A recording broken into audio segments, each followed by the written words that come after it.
Good morning, actually. Good late afternoon, everybody. We're like starting the evening here. It's almost dusk. Yeah, dusk is the late one. It's almost dusk over here. I'm just hopping on real quick. Give myself an excuse to play through the story. So I want to catch up on the main story. I want to finish Orate Regale obviously before the anniversary, because the anniversary is like the finale of what Orate Regale sets up. But also there's Synex next week, like a week and a half from now, Tuesday. So I want to finish this before Synex because Milia already spoiled me on some of the events of Oi Regale, and I don't want that to happen again when Synex comes out. So I've got like a week to finish, this one chapter. There's only like 6 stages apparently. It shouldn't be too bad, but hey, left to my own devices, not streaming, I will like completely not finish the story in time and be horrifically spoiled when Synex and even Catherine or Augustus come out. I don't even think they've formally introduced Augustus yet when I'm peeking at it. I mean, she's done some things. She helped Sabella out, and she also helped Jasmine out. I think she had a small conversation with Sabella, but I haven't seen like the resources that she commands. I haven't seen the power that she holds. All I know so far about her is that she's rich because she outdid Nirvana's bid by like 10 billion times whatever they wanted to do. So more power to her. Yeah, we're gonna go take a look at Ori Regale. I was already on earlier today, not streaming, just looking around. I realized I had never finished the Hysterical Mania training. Went ahead and played around with that with the new Reforged Summer. Or not Reforged Summer, Reforged 11. That was fun. I didn't beat the last stage because Voltaire Blue one-shot everybody. And I wasn't expecting her to one-shot everybody. So I didn't run it back. I didn't feel like learning the mechanics. So I was just like, okay, 8's good enough for now. I'll come back and finish that later. Yeah, we're just going to hop into story. The song is so good. Billy's event was really good in the home of some really banger music. Really banger music.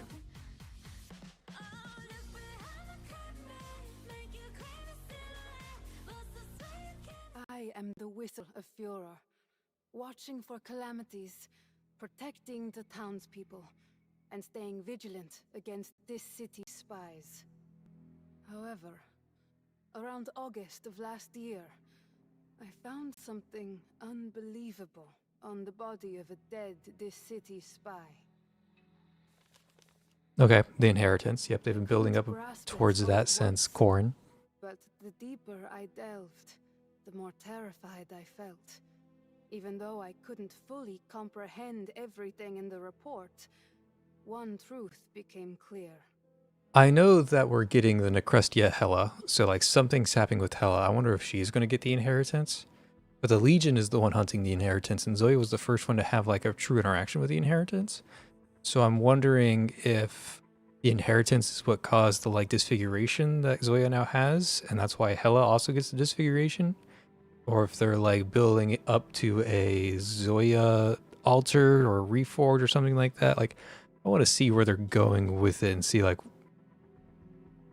we've encountered an inheritance before, but we don't really know what it is or just how powerful it is or what it does or any of those things that happen. This thing is closely connected to the Black Rings and Mania that Hypatia, the researcher at Furor, mentioned. Fraser's stance couldn't be more clear. This is absolutely not something anyone should touch. Fair. From that day on, I could no longer trust anything. The Aurum Secretum, the research lab, the entire shelter project. I needed to warn my people, to raise my voice. But when it mattered the most, Furor's whistle went quiet. Furor, is that the town that was Hypatia's? How do you say your name? Was it Hypatia's town? I think it was. So Sabella is from... This is absurd! You're just parroting the City spy's lies. He was dying and knew he could pin it on them. The Autumn Secretum, that's impossible. The lab would never harm us. Are you really questioning the Fraser scholars? Questioning Hypatia? Okay, so yeah, this is referring directly to Hypatia's offense. Sabella is from Fur, and Fur is the town above Hypatia's Aurum Secretum lab. Wait, have you been turned by this city? Are you trying to drive a wedge between our own people?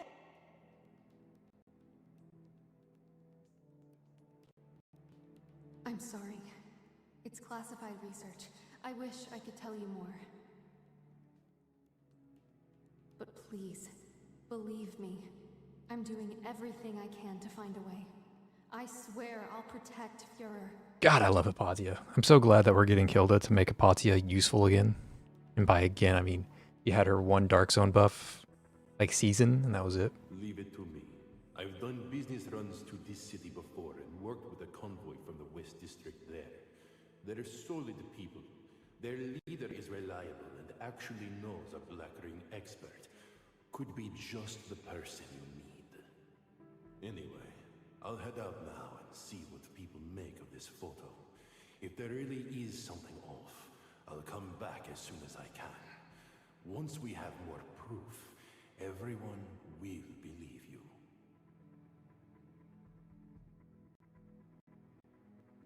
I mean, Führer doesn't exist anymore, so that's gonna be rough. Or I guess they're rebuilding it. That little message? Already dead. Aren't you gonna say sorry? He died just because you wanted to spill secrets. Synox being the antagonist again? Now then, where'd our little traitor crawl off to? Where are those sneaky photos hiding? Who were you planning to send them to in this city, huh?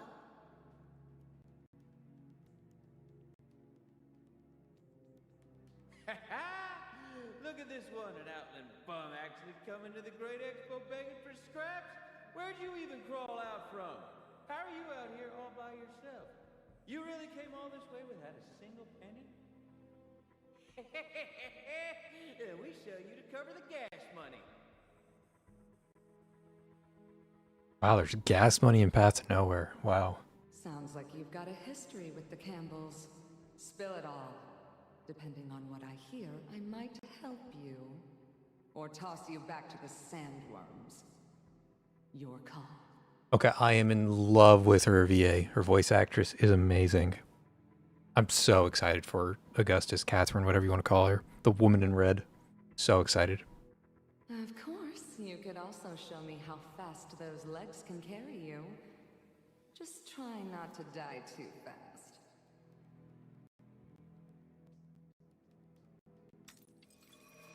I'm not going to die here. I ran all the way here, made it alive to this city, got into the Great Expo, and I saw her. Chief is right there. I'm going to her right now. I'm telling her everything. You won't get your hands on me. Bella grits her teeth and wrenches free from the handcuffs. Every moment is agony, yet she acts with swift, brutal efficiency, survival skill the deadly wilderness of White Sands taught her. She dodges the woman in red's guards, pressing herself against the wall as she slips into the shadows of the back door. But before she can even steady her breath, footsteps rasp behind her. Somehow, several cloaked figures have followed her in. They quickly close in on her, their murderous intent as sharp as a blade pressed against her spine. You're... Though they move in silence, Sabella recognizes their deadly motions at once. She had barely escaped their blades once before, deep in the tunnels of fur. Campbell's assassins! Wow, the Campbell assassins are here. Alright, let's go... Oh, I want my waifu from out of team. How's this team?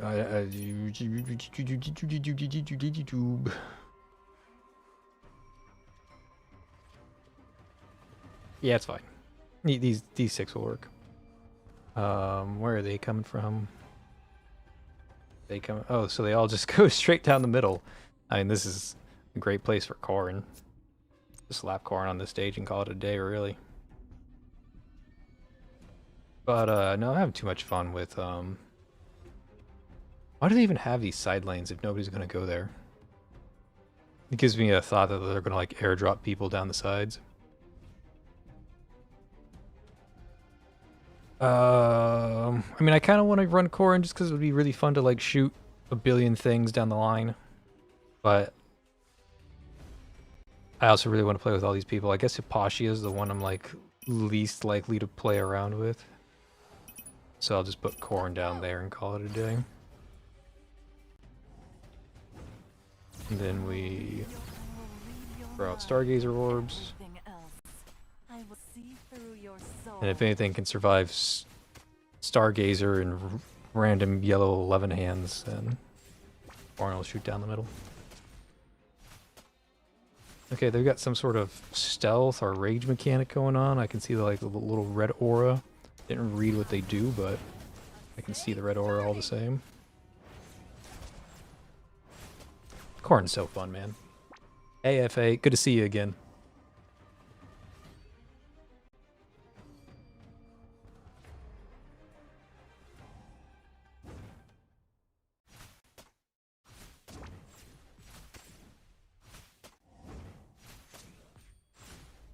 Yeah, so this is one of the things that is really going to make Reforged 11 and Reforged Stargazer so popular, is that they kind of just play the game by AFKing. You put down the 2 Stargazer orbs, and then like you forget she exists, and then 11 just makes yellow hands across the board, and you forget that she exists. And you don't actually have to play the game, you just need to stand there. So... they're going to be really popular for... I mean, again, the average player doesn't actually, like, play the game. Like, if you're watching my videos, then you're absolutely not the average player. You're, like, better than the average player. Because you actually want to know, like, how the combos work and, like, how to effectively blow up a boss and how to clear Dark Zone and how to clear this game mode. The average player just kind of puts what their favorites on the board and mash buttons.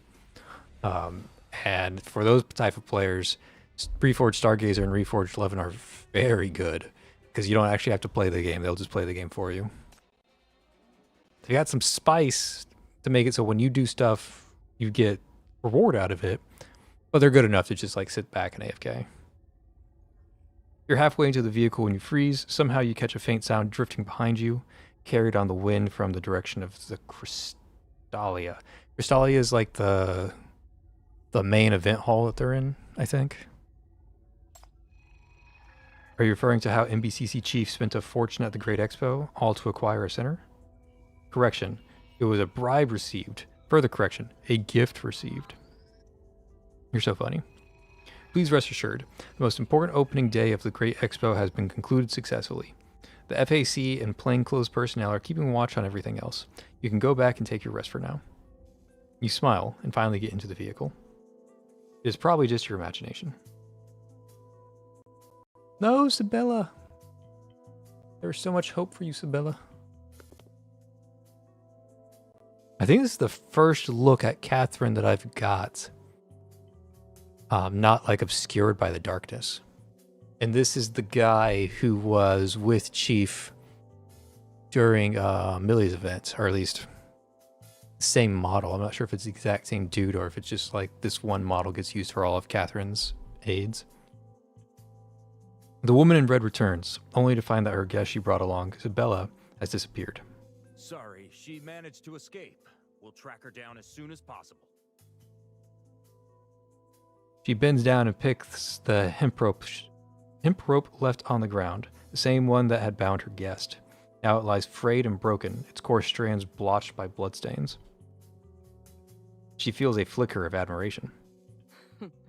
Just a few minutes of chaos and she still found a way to slip out. That woman's something else.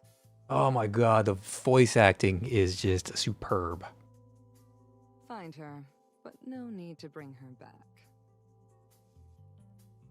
The guard nods and leaves, fully understanding the unspoken order. It's a hit. Threat eliminated. Yes, good job negating the threat there, Gilgia. Very good job indeed. Gilgia putting in the overtime hours on that one.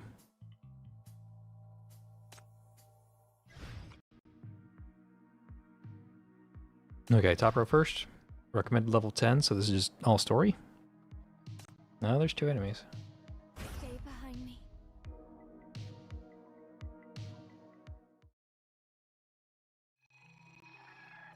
The routine examination is finished. Senator Jasmine is in good health overall, and all her previous injuries have healed completely. The only side effect is her heightened sensitivity to mania, which sharpens her environmental perception in high stimulation settings. However, her mental state shows unusual instability. Her cognitive coherence falls well below standard center thresholds. Currently, she's unable to maintain meaningful external communication or fully regulate her own actions. Multiple interrogation sessions have yielded nothing. Her memory is fragmented, her speech incoherent. Even if you went personally, Chief, the results would be the same. Such cases are rare in this city. We have not yet determined the cause. Not yet determined the cause. The trigger of her mental disorder is the weapon she has been carrying. That's why Advisor Campbell replaced that pair of blades with props for her stage performance, to prevent further harm. Yeah, she's got some extreme mania weapon blades. I don't know the significance of them yet, but all I know is that they're mania weapons. The weapon has already been secured and transferred to this city for research, with additional enhanced Aurum Secretum restrictions in place. Yes, it has been sent to the Ring Research Institute. They must have said it's been sent to the Ring Research Institute, but according to our intelligence, that weapon actually ended up in FAC's hands.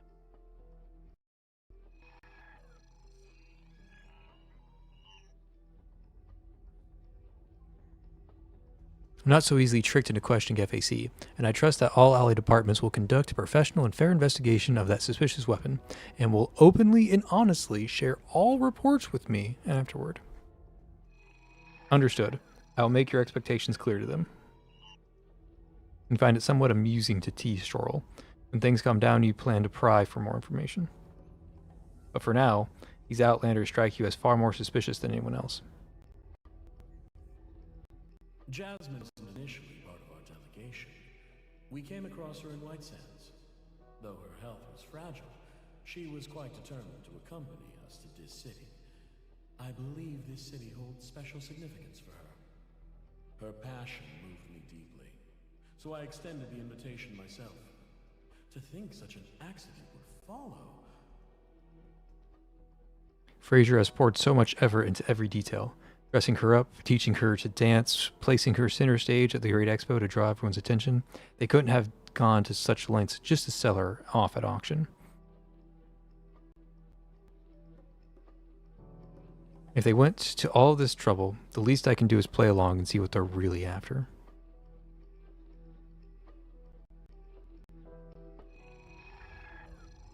A faint, almost imperceptible current of electricity whispers past, and the little triangle beside you seems to change its tone. Your positivity is surely refreshing. This reminds me of something. Would you be interested in trying a new technology under development? One that could provide deeper insight into sinners. Let's call it Codename Link for now. What's going on over there? The specialized technology was created for sinners whose minds are severely corrupted by mania, becoming chaotic and fragmented after prolonged contact. But, ironically, that same corruption makes possible a technology that can resonate with them through mania. That's right, I'm referring to your shackles. Based on our extended observation and research, we believe your mental resilience now meets the requirements for extensive mania field exposure. You should be able to connect with the target center's consciousness and achieve deeper synchronization. When that happens, the two of you will share one consciousness, including memories, emotions, personality traits, and even thoughts, if they still exist. You can also guide and manipulate them to extract the intelligence you need. Therefore, the greater a center's physiological collapse, the deeper you can access their consciousness for intelligence extraction. That is fucked up. That's like Pokemon. You know in Pokemon, like you want to go catch like a Pikachu, and it's going to be like your best friend forever and ever. But to capture that Pikachu, you got to beat it to like an inch of its life, and then you can capture the Pikachu and become best friends. That's what they're saying right now. It's like, oh, we want to be your best friend. We want to make friends with all the sinners. We want to know all the things that you know so that we can learn how to treat you better. And to do that, we're going to break your kneecaps. It's just... You're suggesting that Jasmine meets the requirements for a link. Oh, but of course, this technology isn't fully developed yet, so we strongly advise against current usage. Entering a fragmented mind poses significant risks, and your safety remains our primary concern. You sure seem to be excited to try it out on me. Otherwise, you wouldn't have even brought it up with me at a time like this. Seeing it even has the audacity to beep and boop at you acting all clueless, you let out a sigh. Everything has risks. Just tell me straight, what's in it for me? What could go wrong? And how sure you are you can handle it? As long as you remain as rational as you are now, 96.9% of the risks can be mitigated, and you'll have a 100% chance of uncovering the secrets you want about that center, the most authentic, undisguised secrets. We'll ensure your safety is monitored and protected at every stage, and none of the intelligence you gather will be overlooked. After all, for us, this is also valuable data that helps us perfect the technology. It's settled then. Let's go. I admire your bravery. Edge 02 will be deeply grateful. I suspected someone is pulling the strings now. Edge 02, you make a mental note of this name. Which one's Edge 02? Is that a reference to whoever the Bernadette, I think is her name, the Cavendish family? Is that a reference to her? Jasmine lies on the bed, her expression serene as if silent defiance against the restraints coiled around her limbs. At the sound of your footsteps, her eyelids flutter open and her gaze meets yours. Not long ago, you were both in the interrogation room, engaging in a verbal dance of evasion, wasting time circling around each other. Now she looks at you with the most friendly, innocent smile, as if that battle of wits had never happened. Chief, right? You finally came to see me. Yeah, I just tried to get your blades back for you, but I failed. They said those blades might not be completely safe, so for the sake of your health, they need more time to look into the problem. Edge 02 is the female of the main three you first meet. Okay, that's good to know. I can picture her head, but I don't know their names. Oh, I see. I've never left them behind. It feels a bit strange. So which one is Bernadette, or whoever the Cavendish family member is now? Is she like Edge 09 or something? Is she like really far down the totem pole? Or is she like a new main player? It's really weird that they put her into the like Paradiso system, but haven't really like played with that newfound position yet. Actually, there's another opinion. If you could get better, that solves all problems. I've had experts put together a few treatments to speed up your recovery. Want to give them a try?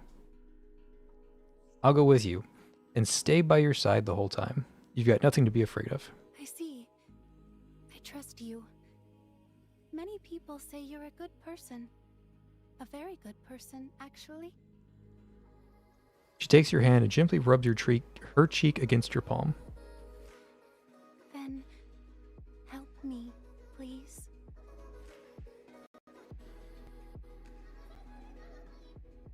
Jasmine enters a transparent glass chamber and settles inside in silence. Every so often, her gaze meets yours, lips curving into a faint smile. The inhibitor will prevent mental instability during the linking process, and the restraints are to prevent her from harming others in case of mental breakdown. The transparent mental solution begins to flow in until she is completely submerged. Chief, please try your best to keep the shackles connection firm and tight while staying vigilant. What you're stepping into is a fractured, chaotic mindscape. The danger level depends on how much the center has endured and how deep their corruption runs. Bernadette is 05. Okay, that's good to know.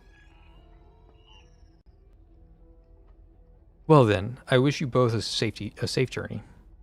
You cast your gaze at Jasmine. Let's go. Yeah.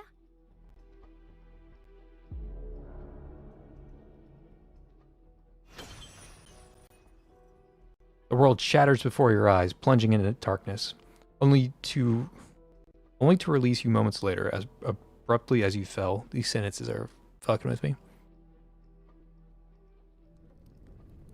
Flames suddenly erupt, illuminating everything around you. The raging fires of war, accompanied by the acrid stench of charred flesh and spilled blood.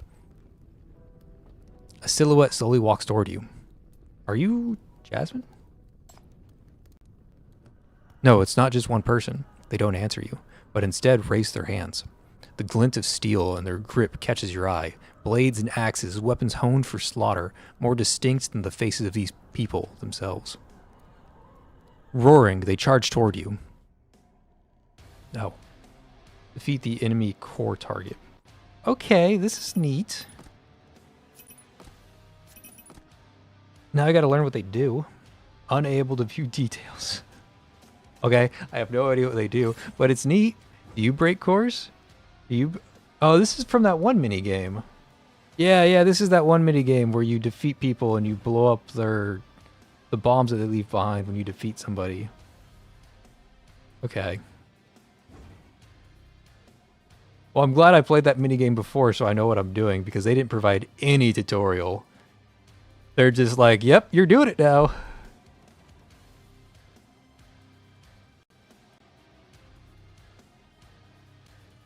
Am I losing this? I honestly can't tell.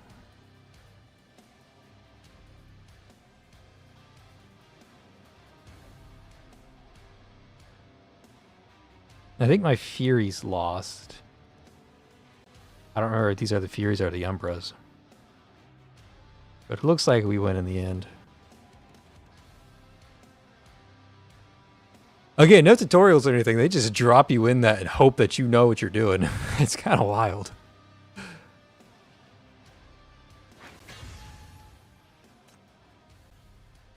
I'm excited to learn more about Jasmine and her weapons, because like her mania weapons are like a plot hook to me. Her being able to hear voices from her blades is intriguing, and I like where that story can take us. I'm not sure if that's where it will take us.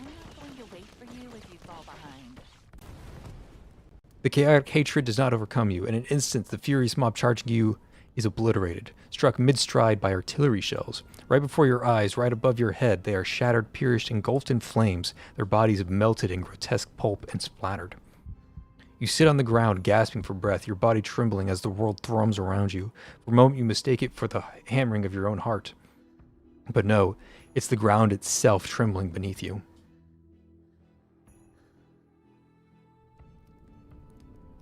One after another, the war chariots grind forward like ironclad beasts, crushing bodies and weapons alike into the churned muck. Inside each chariot, soldiers with indistinct faces clutch bright red arms, their weapons glinting as they rake the earth. They fire without pause, ruthlessly shredding anything that twitches or whimpers in with the sludge. You collapse between the advancing wheels, catching muffled cries from the mud. What did we do wrong? Did we ever harm you? You city people, why are you doing this to us? So this is why the Outlanders don't like the City people, because Jasmine and the other Discorps are terrorizing them and destroying smaller settlements. The only reply they get is another gunshot. The soldiers kill without hesitation, faces blank as stone, as if they've shed their humanity entirely, becoming little more than ominous, mania-emitting weapons they yield.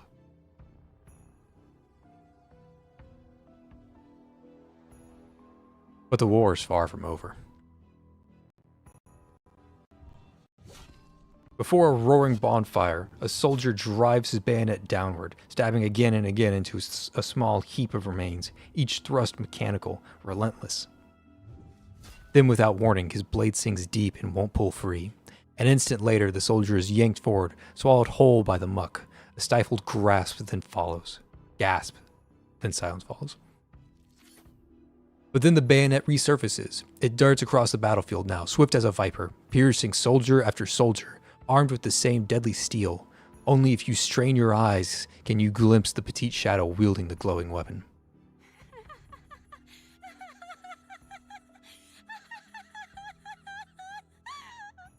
Alright, we all knew that she was like a 10 out of 10 on the crazy scale, but if in case you were still not convinced, 10 out of 10 on the crazy scale. Blades, guns, ammunitions, and even chariots. One by one, she wrenches the red glowing weapons from their wielders, cutting down their so-called masters, or rather, slaves, as the armaments coalesce in her grip. When they finally fuse into those twin blades familiar to you, no one else remains alive on the battlefield.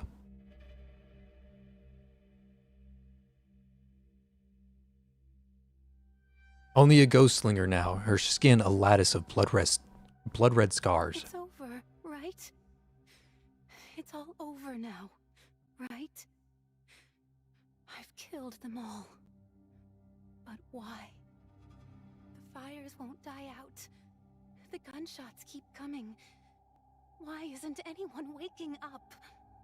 Is it still not over? Then, where are the enemies? The enemies still alive. Where are they hiding? Is it you? She finds you in an instant, bursting through the gunsmoke, twin blades of a flash of crimson as they carve toward your face. Jasmine, stop! Your shackles barely block her strike, several thorns piercing through her body, only to be instantly dissolved and absorbed. No advantage is gained. Instead, the sinner's madness penetrates your mind, carried on the razored edge of her scream. Stop? Why? If not killing means being killed, then why should I stop? If not killing means losing people I care about, then why should I stop? None of you ever stopped. You were the ones who started it. Her furious roar splits your skull, your consciousness shudders, disrupted by her rage, but a voice deep within urges you to reject her words. No, it wasn't us. You open your mouth to speak, but the words that spill forth are no longer yours. You were the ones who started it. You choked us, left us no way out. Stop acting innocent. The soldiers you trained have my people's blood on their hands, and you did nothing to stop them. When they dropped, you supported them. You let it happen. You are guilty. All of you.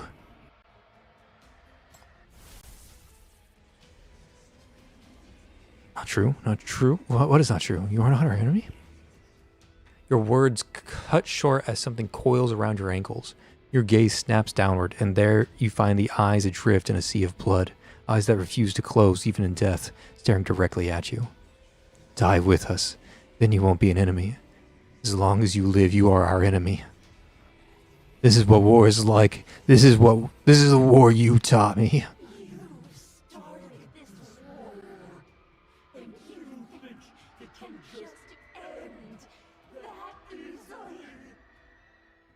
We? Turn around to see a sight that fills your warmth, comfort, and familiarity. They appear to be your companions.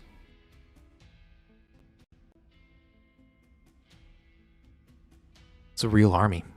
Every single one of them holds the same deadly blade, radiating palpable bloodlust.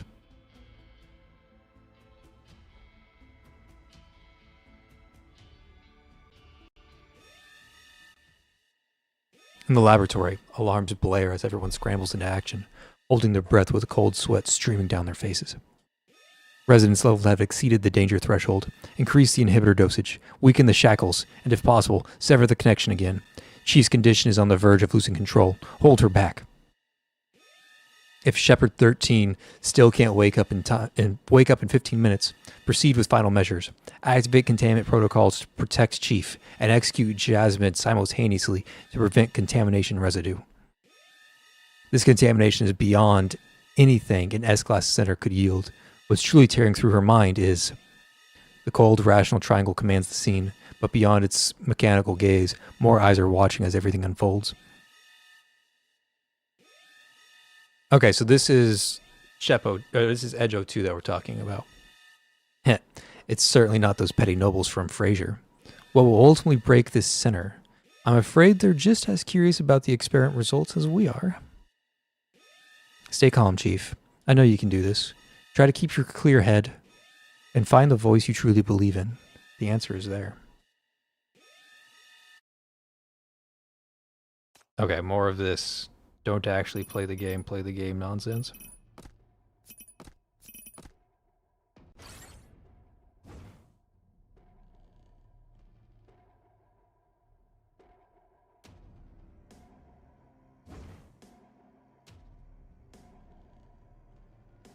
Okay, so I just put this on triple speed, right? Like, there's no real thinking or anything involved. I just gotta hope I win. Smashed all the mines I see. Yeah. Yeah. Again, like, I know how to play this because they had this event months ago. But if I was a new player at, like, there was no tutorial, like, there's not one here. Maybe you get a tutorial if this is your first time playing this game mode, right? But since I've already played this game mode during the event, maybe I don't get a tutorial. Maybe that's what it is. You are still fighting, struggling against the odds. But the weapon you're wielding is no longer the shackles.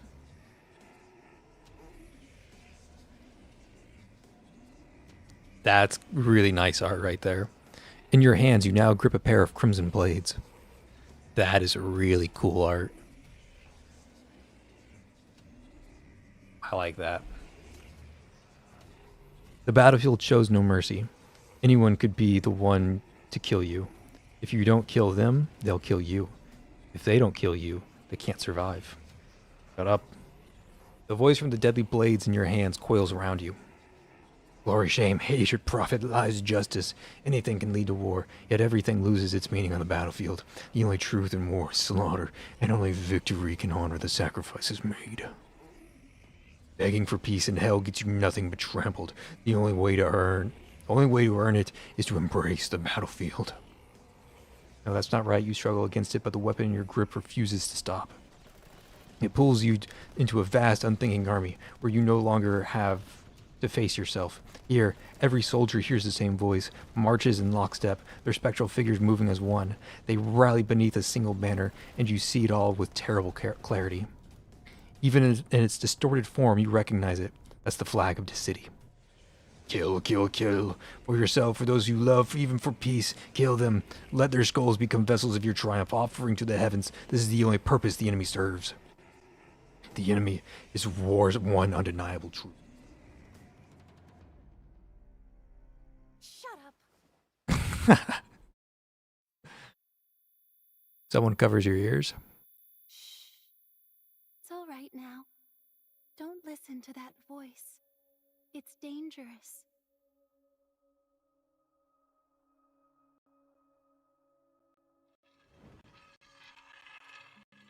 Your body moves forward, driven by blades in your hands as they slash towards the woman's throat. But you're too slow. Jasmine catches your reach effortlessly. Oh, come now. It's obvious you don't really want to hurt anyone. Don't let it take over.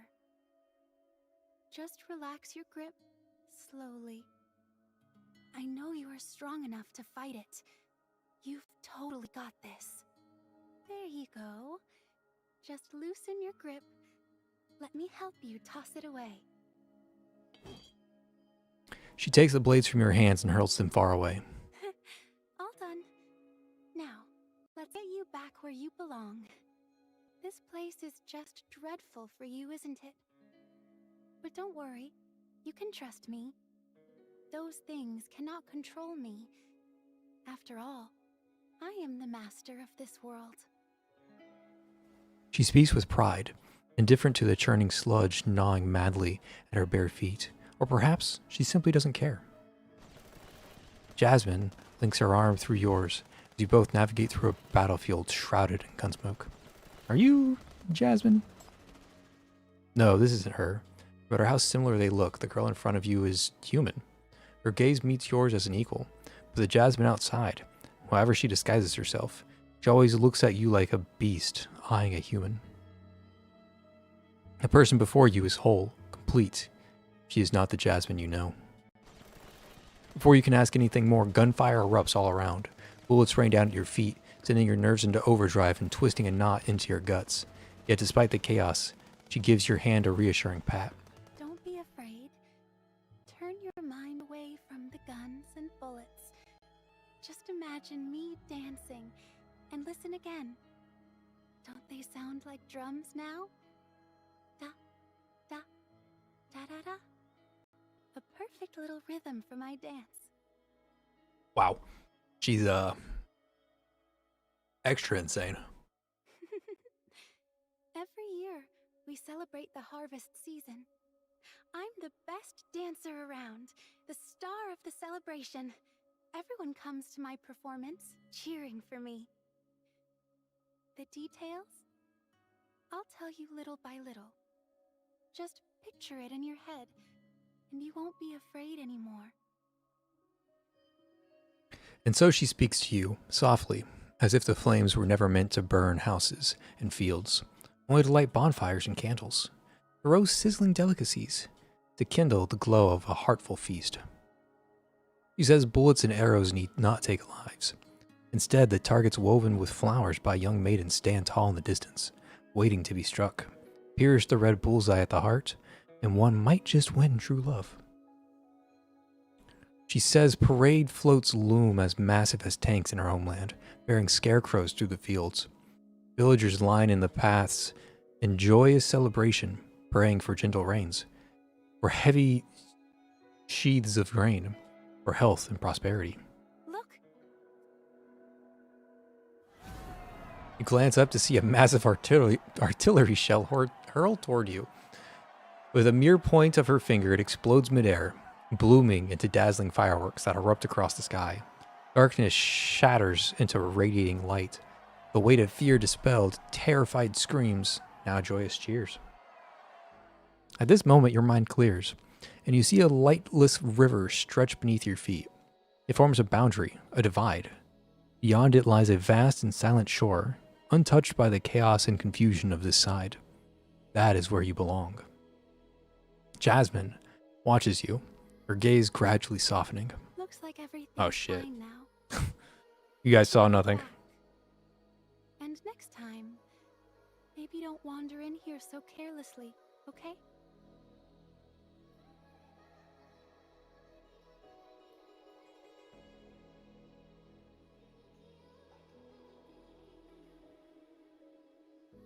Okay. Had to mute my Discord real quick. Got people sending me links to random anime stuff. I don't know. Indeed, you already know enough. This place is far too dangerous for you to stay. It's time to leave and never return. The real fight is waiting for you on the other side. Jasmine takes your hand and leads you forward, guiding you to step into the river. But something makes you hesitate. Your grip tightens instinctively, holding her back as you turn to face her. Let's leave together. Come with me to the outside world. Real celebrations are waiting out there. The war is over now. You don't need to stay here anymore. She does not resist. Taking her silent as consent, you drag her softly to your side. But with one mere step forward, the river surges over her feet, and the hand you're holding begins to resolve. Cracks race along the scars mapping her body, and she crumbles right before you, her smile flaking away the old paint piece by piece. The harder you hold on, the faster she slips through your fingers like grains of sand, until you have no choice but to let go. She looks at her crumbling hand, then towards you, still with a smile. See? Don't even bother. I can't leave. Not for a long time now. The river surges between you, its swift current carving an impassable divide. Through the rippling water, she waves goodbye, watching as you leave. Only when the distance swallows you whole does she turn away, stepping back into the world she belongs, the one on the other side.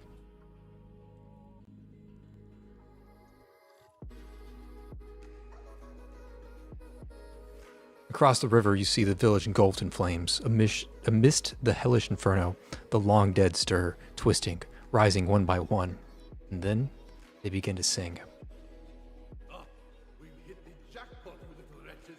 We're set for years. No more worries. Not even about war. Every deal's locked in. Now party like there is no tomorrow. Well. If we're not wasting gunpowder hunting or picking fights, we can blow it all on the biggest fireworks show ever, right? The remains of a soldier are pulled upright. He fumbles for his gun only to have it snatched away. Hey, even if you're a guest from this city, no causing trouble. No fighting, no hurting people. Come on, drop the gun. Let's watch Jasmine dance. Come on. Wherever I am, there's always a celebration. A gigantic bonfire surges skyward. Around it, fragmented fathoms gather, their faces smeared into oblivion, indistinguishable as friend or foe. Gunfire cracks, drums pound, they dance, spectral and frenzied, celebration of the already dead. Hell and revelry shatter, then fuse, twisting into a singular, unending moment. This is her eternity. As Jasmine stands atop a high stage at the heart of the battlefield, her bloodstained blades flashing as she dances, each movement a celebration of harvest and peace. Only upon waking do you grasp the truth. When war broke out, her hometown was in the middle of such a celebration, and then everything was frozen around forever on that day.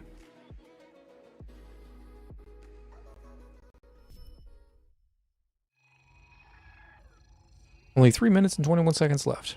Fortunately, you made it back in time. Chief, the experiment was a success. With both your body and mind intact, we've collected critical data to optimize the Link project, which should enhance your future understanding of sinners. Though you don't look all that pleased. How's Jasmine? She hasn't woken up yet, but it should be soon. Jasmine has been moved to a ward bed for health monitoring. She's moaning softly as if trapped in a nightmare, probably the one you know. The experimental data confirms that Sinner Jasmine's mental state is in significantly worse condition compared to Dis City sinners. This is directly tied to the Outland's strategic stance toward Dis City. Had they engaged more actively with Dis City in recent years and systematically studied our anti-mania technology, her condition might not have declined to this degree. Jasmine has lost all conscious will. She's highly sensitive to mania and extremely susceptible to influence. Frazier likely assumed she could be easily used for their purposes. But after a thorough investigation, I believe this is as far as she can go. You gently take Jasmine's hand. Despite the experiment's original intent, you've uncovered nothing about Frazier, the mission she was given, or the conspiracy behind it. No traces, no leads. Maybe deep in her subconscious, those people truly mean nothing to her. Or perhaps she's simply trapped in that moment.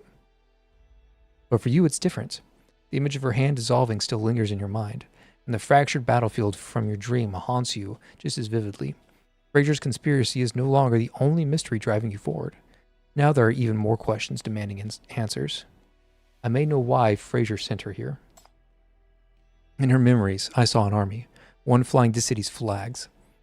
Their weapon were unlike anything I'd ever seen. Not like the anti-mania devices FAC uses now. No, these were something else entirely. Brutal, powerful, built purely for killing. Worse yet, it could even drive people into a bloodthirsty frenzy. So that's how Jasmine got corrupted, right? She took those blades from that Dis City army and brought them back here. Maybe Frazier sent her just to rub in that history in our faces. That's vile. Judging by her age in the dream, that war wasn't that long ago. But I've rarely heard anyone mention it. You look at Shoral. Hardly anyone in this city ever talks about that Dis City army. And what's the deal with those weapons? Tell me about the war.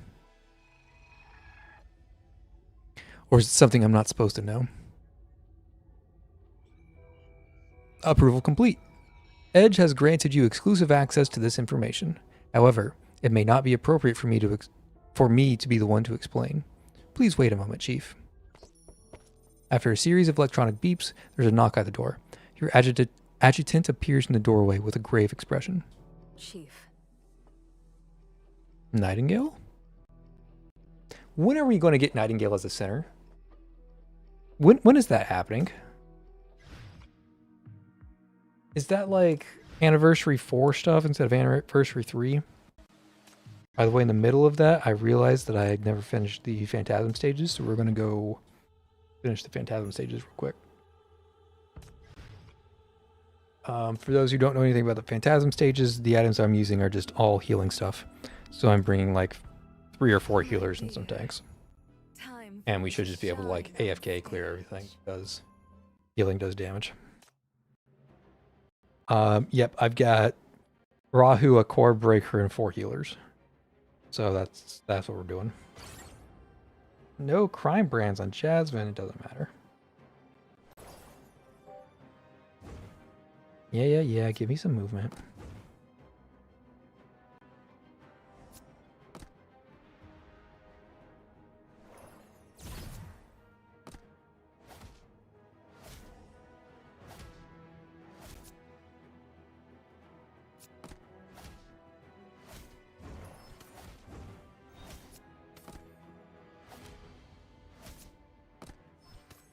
Okay, and now we just AFK and heal everything to death.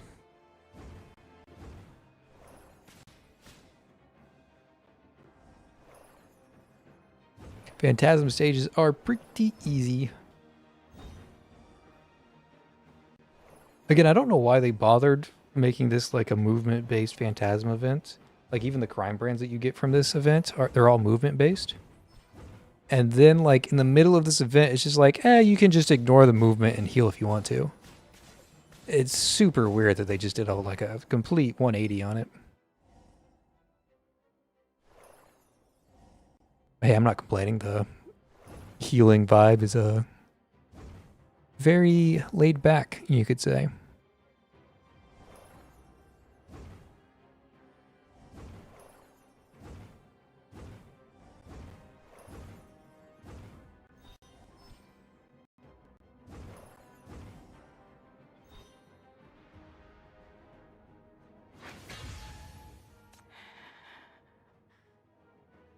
We can't linger. It's not safe here. And even though Rahu never attacked once, she did the most damage. Because she lost the most HP. She had the most HP to lose.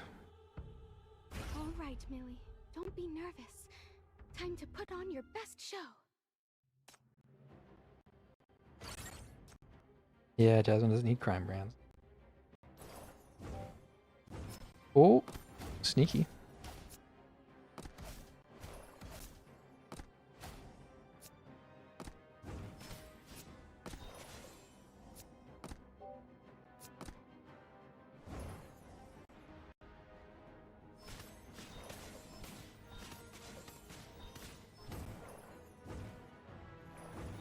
Ah, good old classic Phantasm. Yeah, let me turn Rahu on. There we go, back to AFKing.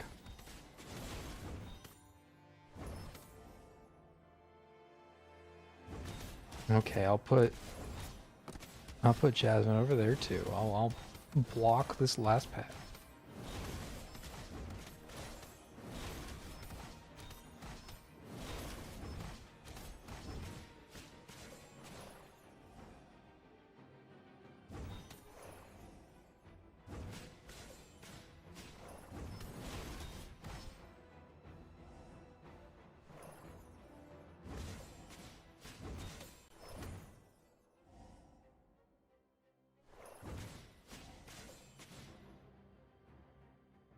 Alright, well,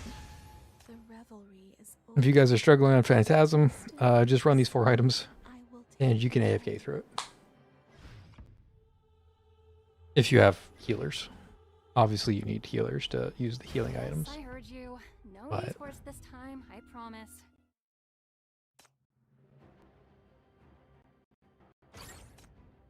yeah, Jasmine doesn't need crime brands.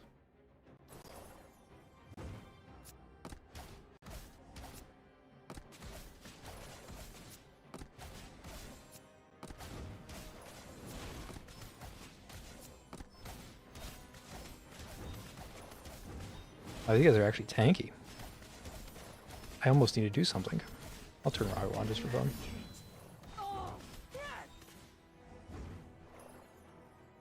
I was really enjoying the Phantasm stages at first, but then they just randomly, like towards the end of the event, just said like, hey, if here's 4 healing items, and if you just want to heal the enemies to death, then that's the best strategy. So now I'm just like AFKing through the stages because I don't have to do anything. Like my best DPS option is turning on aerial. And if I do this, the entire map just explodes. So I was having fun with it, but then the whole like your best strategy is to heal kind of made it less interesting.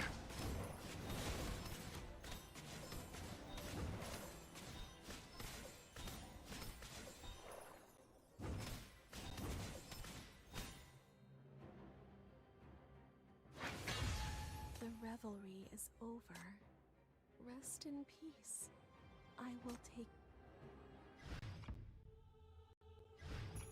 Stay close to me. And that's usually how Phantasm events play out anyways. Like day 1, day 2, and day 3 are supposed to be easy because they're like really low on the like level requirement. It's made so like new players can participate. And then on day 5, you get like challenge stages of all the previous days. And it's supposed to be the level requirement's higher. So it's supposed to be for like longer standing accounts.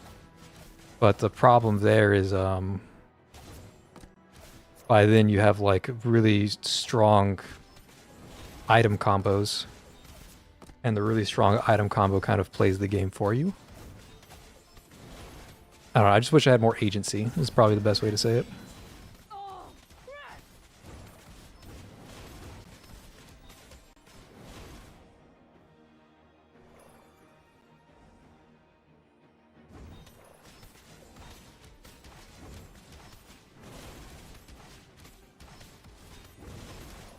It's like this. You know, delete the map is it's something. I actually do need a core. Do I need to core break that guy? No, I don't even need to core break him. Oh, I did because he splits into more people. Oh, that's funny. It's a funny way to lose. Playing on triple speed and not knowing he splits. I won't let any of this unsightly trash escape.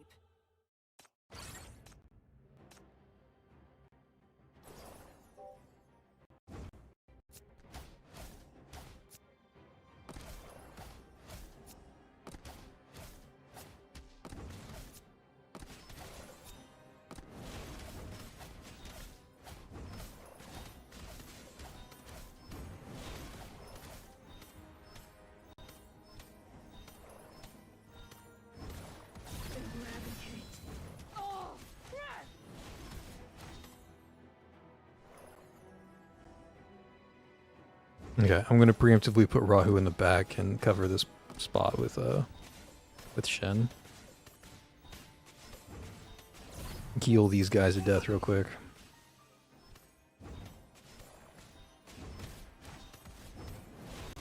And even though they split, Rahu still blocks them.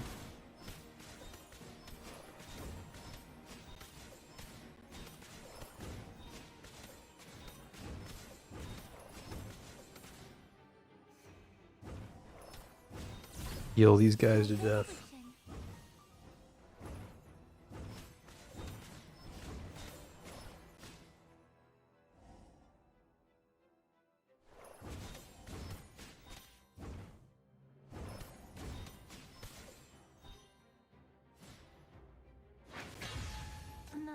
Okay. Yeah. If you guys are struggling with Phantasm, put some healing items on and do your thing.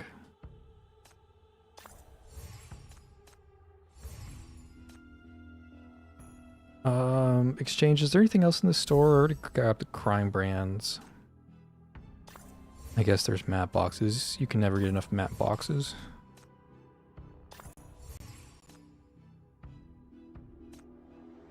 Can't even buy all those yet. Okay. There's still like how many days? A week left on this event? So this goes until Synex releases.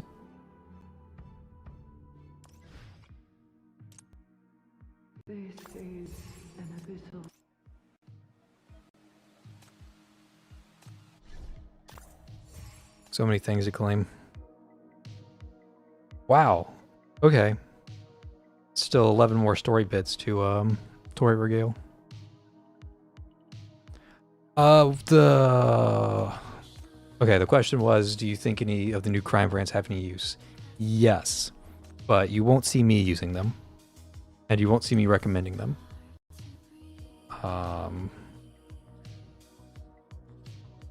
So this new one will see a lot of use.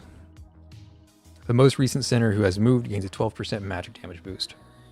It's a very easy condition to activate, and if you're in a magic damage team, you can put this on like your support units and give your main DPS 12% more damage. So it's really good. You just throw this on like Shen or LL or whoever, like maybe Yugo. Throw this on Yugo, and you can give like your blue more damage. You can give your 11 more damage. But and it's really good. Like, don't get me wrong. That's just incredible to just put on Yugo and buff your blue. Yeah, that's great. But the problem with it is that you have to remember to move your center. And I don't care enough for the game to get even more micro heavy. Like when that core break phase activates, I'm already activating like 5 or 6 different ults. And then I'm spamming ults and empowers like as fast as my fingers will allow me. And adding another action on top of all that is really demanding from like a mechanical standpoint. So yeah, it's really good. It's one of the better crime brands in the game. It's just really annoying to use.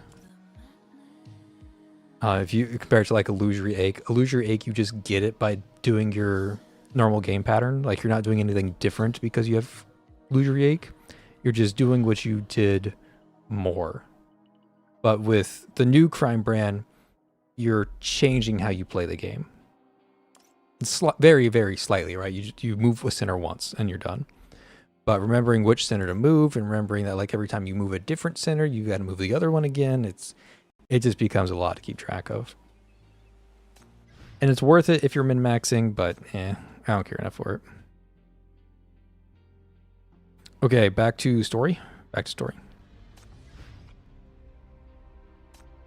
This is just a pure story bit. There's no combat at all. Yeah, I kind of need some more combat right now, I'll be honest. Story's good, I just need my combat to be mixed in. I bet I can find a lot of treasures on this trip.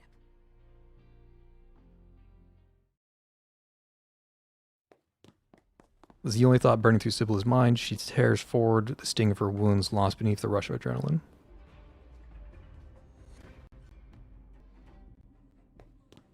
This is the place I remember this back alley leads to. Syndicate. This is the place Sibylla has known only through sketchbooks and tales of traveling merchants. Vast as a labyrinth, it makes for the perfect den of iniquity, where those who wish to vanish slip into the shadows without a trace. Now, I'll give this to Path of Nowhere. Their game is originally written in Chinese, and then it goes through translations before it makes it to English and all the other languages. I'm sure they have other languages. But despite it like going through a translation, it is remarkably well written. Like the vocabulary is very advanced, and the like description of things are very like poetic and elegant. It's not like the red car. It goes into much more vivid detail, and again, it's like poetic detail. And I'm surprised that a story that goes through a translator is able to convey that much emotion. If you look at other games who try to like put their stuff through a translator, even like through like really good translators, some of the story actually gets lost just because of the nature of it going through a translation. So I'm really impressed. She has no guarantee that she can shake off her pursuer here, but waiting for her death is not an option. This layout looks a lot like Führer. I'm good at this. Dilapidated buildings loom, their alleyways narrow as capillaries. Garbage and filth choke the space between the ground and sky, and through it all, people wander, living in the chaos of it. Everything feels familiar to her. Like, yeah, alleyways and narrow as capillaries. That is not a... That's a story that that is a line I think is hard to survive translation, but survive translation translates very well. Sibylla glances back only to see a group of syndicate thugs have cornered her pursuer in the middle of the street. Hey, who the hell are you? Walking around my block like you own it? Where did you even pop out from? Those clothes. You're not a syndicate. You're a spy from Nirvana, huh? Why did they beep that out? Why did that get censored out of everything else? Like, Hella's allowed to do it, like, completely unbothered, but this random syndicate thug can't say fucking. The armed thugs close in, blocking the assassin from every angle. The leader snarls a curse, knife glinting in the light, but the answer they get is just one. Clang! With a sharp metallic clang, the thug suddenly finds his hands empty. Before a scream can escape him, his vision warps as his head is torn free from its body, thrown into the sky, and lands with a thud on the sewage-streaked ground. Eek! When the assassin finally leaves, Sibylla crawls from the blood-splattered garbage heap on all fours, her hiding place now a tomb, but she doesn't even have the luxury of doing something for the decapitated corpse. That person's an assassin, someone completely mad. There's no way they'll back down. I can't lead them to where those people are. That would only get more innocent people killed. She has no choice but to run. Fortunately, running is something she excels at. She claws her way up crumbling walls and deliberately presses bloody handprints at crossings to lead the assassin astray. I'm reading too fast. I'm like slurring my words. The evasive maneuvers successfully buy her distance from the assassin, but at a cost. Now she finds herself lost in the vast labyrinth of the slum. The sun is gradually setting. Her fingers have gone numb, her legs distant and foreign beneath her. Pain pulses from her wounds in relentless waves. If this lasts much longer, the assassin won't even need to strike the final blow. Infection and hypothermia will do the work for her. Hypothermia? How long has she been running? I guess she's bleeding out. I guess that's what they're trying to say. A ghostly voice suddenly whispers behind her, followed by a searing pain splitting her chest. Sibylla lowers her gaze, only to see a silver blade protrude from her body. Her vision gradually floods with crimson. I didn't think they'd actually kill Sibylla before she met Chief. I thought she had plot armor. I'll be honest. Hang in there. Hang in there. Not yet. I have to go back. Need to give this to someone. I already saw her. Her strength bleeds away with every step, fingers clenched around the protective charm, her townspeople's final gift. She staggers around the corner and breaks into a desperate sprint. But her hope is quickly shattered, plunging her into in despair once more. No!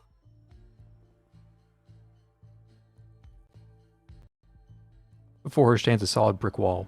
The afterglow of sunset paints the weathered stones with an ominous blood-red hue.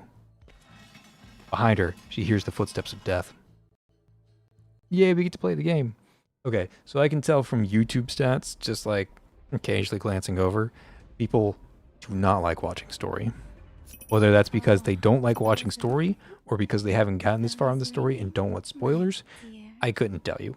But I can tell that story streams will probably not be a thing going forward. I'm going to keep doing it today, but just anybody who's around right now, know that if you don't see like story streams in the future, this is why people just like stop. They stop watching, they don't tune in, that kind of stuff. So as soon as I played the Phantasm event, even though I wasn't doing anything, I was just AFK for like a billion years. There were several people like watching and like sticking around.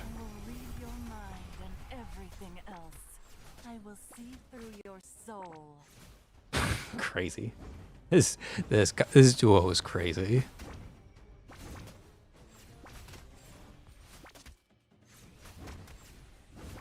Eleven just makes so many fear procs herself now. Like once every 6 seconds, she creates her own fear proc, And that alone is just so fucking good, man. Okay. I was a little bold not bringing a healer. Let me put Shin in a corner. And then we'll go back to two-manning this. I will read your mind and everything else. I will see through your soul. Thank you for tuning in. Thank you for tuning in.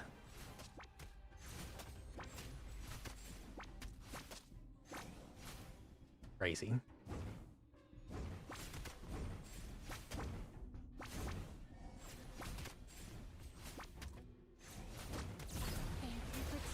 Thank you for tuning in.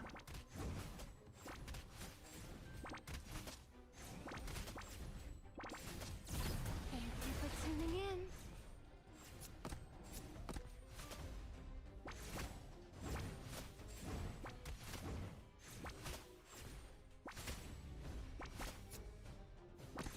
Some of these enemies actually do need to block, which is kind of crazy.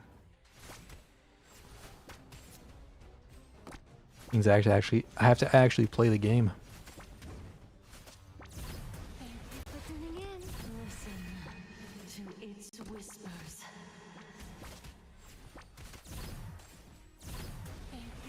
Shin, I'm so sorry. I'm trying to keep you alive. Listen to its whispers. Ah, trying to keep you alive now too. We've got the damage, but you know the three-man team does not have enough HP. Oh, that hurts so much. Okay, we got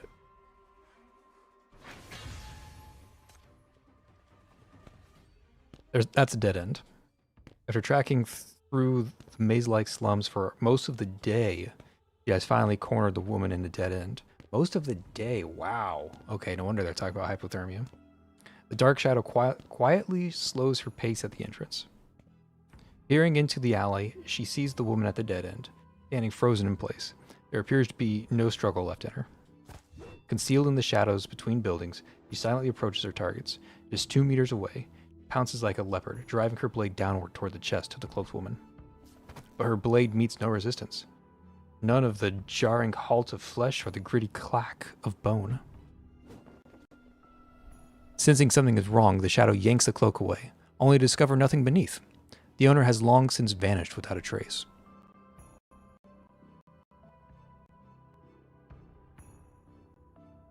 Sibilla presses her hand firmly against her mouth, terrified that even the slightest sound might alert the assassin lurking outside the window. Sibilla hears a chilling, sinister laugh. Good. Keep running. Scuttle and hide like the filthy little pest you are. Shut your mouth, and I might let you live a little longer.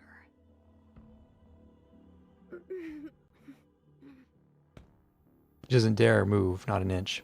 Humiliation and rage sear through her, but it's the terror that chokes her. Vic has a hand around her throat. Having lost too much blood, her consciousness begins to fray. The ringing in her ears swallow the world. Every instinct screams at her to rush outside, to hurl herself onto the blade and end it all. No! She claws at the last frayed thread of reason not yet warped by terror. Think, now. What options does she have left? Is there anything in this room that she can use against the assassin? What could possibly help her survive?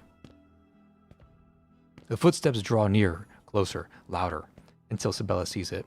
A long, distorted shadow spilling across the window frame, stretching toward her in the cold moonlight.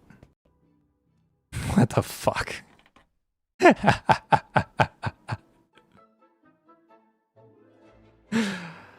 Alright.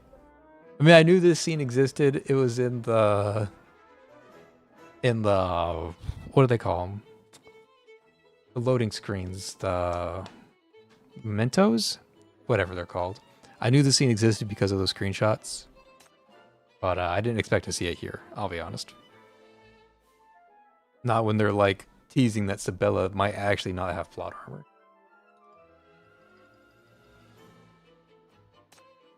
Okay, then she sees a high heel and a slender leg step through the window frame. Next emerges a suit, its fabric rippling like deep violet in the moonlight. And finally, a cascade of meticulously styled blonde hair. Phew. Finally gone. What gang was that anyway? Prowling around my place. Ugh, There's nothing even worth stealing. Ow! Oh, my hair! It's stuck. Ugh. The woman mutters under her breath about her stuck hair as she raises her head. In the moonlight, she finally spots the intruder inside the room. After a brief silence, both women simultaneously erupt into ear-splitting screams. The art is great. This is having meme arts in your main story. Come on, that's incredible. That's actually incredible. If you see that flash, by the way, that's me taking a screenshot for. Like, you might see this as a thumbnail in a future video. Who knows? Upright chariot. I knew the victory would be ours. Did you, Stargazer? Because I had some serious doubts when I saw how much damage we were taking. Because, like, we have the damage, but some of those enemies we had to block, and that was not comfortable. Not in the slightest.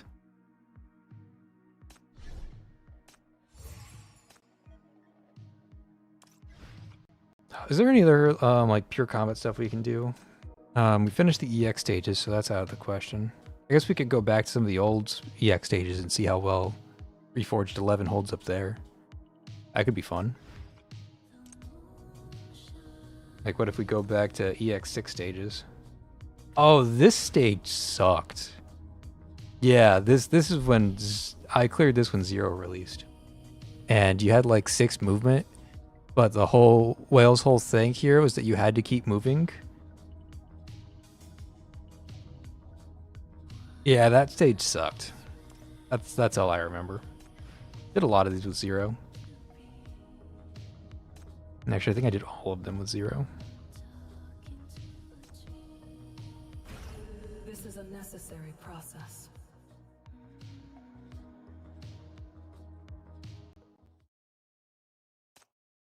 Okay, yeah. I remember this stage. Obviously did this when Blue first released. With like Dove being my support Enduro of choice, because Dove on her release was actually really, really good. She got power crept really fast by Yugo. Like, Yugo is just a better Dove. But Dove was like really good on her initial release.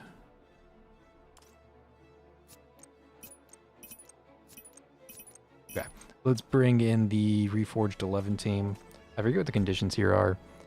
Immune to control effects. Okay, well, no fearing. When one dies, others take less damage. All reduce damage. You're stuck in place for 15 seconds after moving. For a few seconds, the mob gains several stacks of shield. Ew. And they're basically immune when they first start. They heal. I remember the healing being a bitch. They heal more. Yeah, I imagine this is gonna suck, but we'll try it. This is max risk. This is all possible debuffs. The phone is ringing. Oh, those who are lost. Get in line if you want to have your fortune. Okay, so we definitely need Shin. They will behave. We need to swap these two and put on in for Eve is mandatory. Mandatory Dory. Time for the toys to meet new friends. And then last but not least, we have one flex option. Oh, hey Spencer, thanks for the 5. Good to see you, man. I know you've been around for the story. Are you here for the story? Are you just here for Past Nowhere? Do you like the gameplay? What's your cup of tea? Okay, so this is little preview for the Reforged 11 guide. This is the team that I recommend for Reforged 11. And then the 6th member is just like a flex slot between the classic like Raven, Millie, Akate for like a supportive Arcana. Or you just fill it with like something like Cabernet, just like a generic supportive unit to like double down on Shen. Or you can run one of these two to run like a secondary DPS, either Summer or Hypatia, just to like add more damage on the board. So for those of you looking for recommendations, that's my early sneak peek on the Reforged 11 guide coming out. Whenever that comes out, probably next week. Okay, so we block all these passageways, make them run for as long as possible. Throw down those things. How much damage do they do? A lot. Some would even say too much. And they're still like damage shields, so I can't even really fight back yet.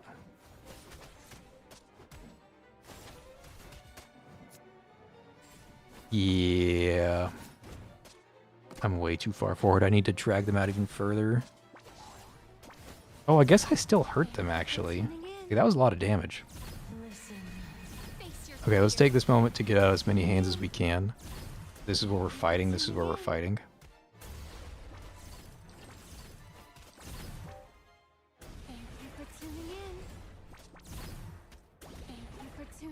Does that make any sense? ECB this corner? Probably not.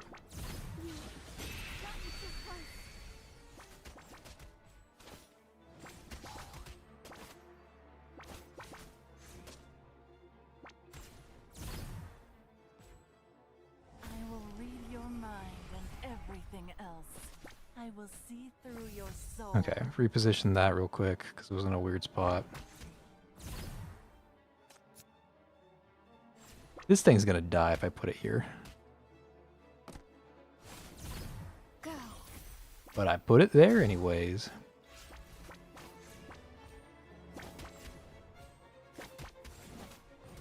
Oh, you hit in a very large AoE that killed Stargazer. Nice.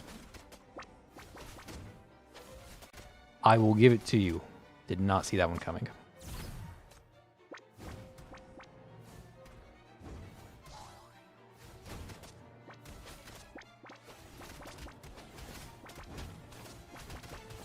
Listen to its whispers.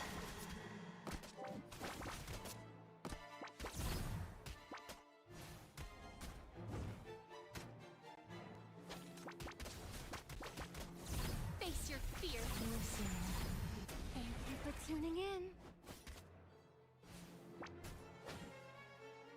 Okay, I want to get the last hand in this corner so that I have 3 people hitting the corner. But I also want to stop this guy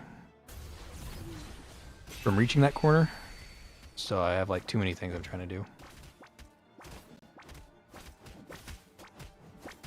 There goes that.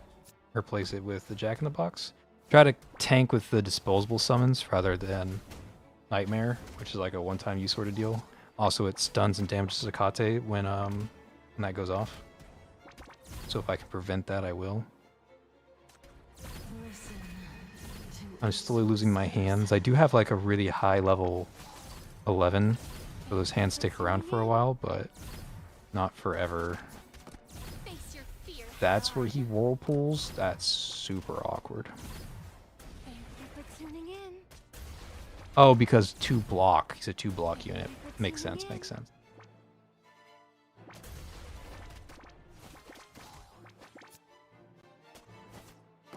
Go.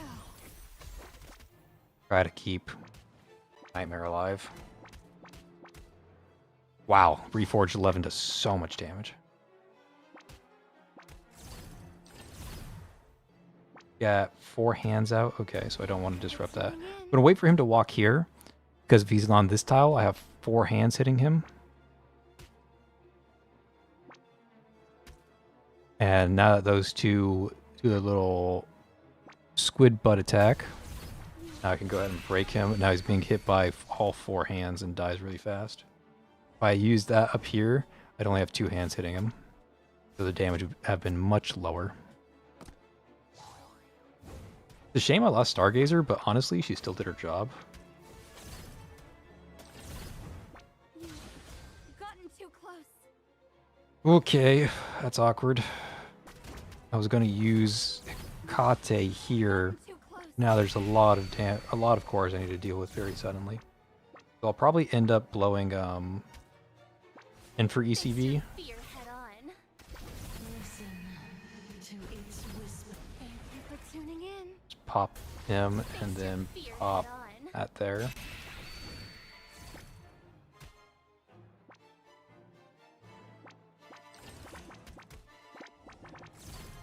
They're healing a lot. I need to pump damage in this corner. Thank you for tuning in. Because that unit I core broke heals when he's core broken. So there's just a lot of healing coming out all of a sudden. If I can break through that, great. Not really expecting to, though.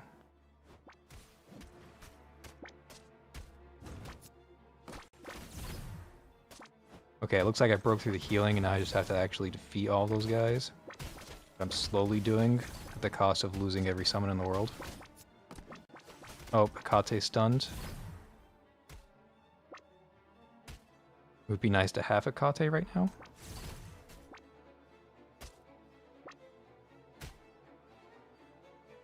I don't really need this energy to be used. I'm mostly just using it to slow down time, waiting for the Akate to be unstunned.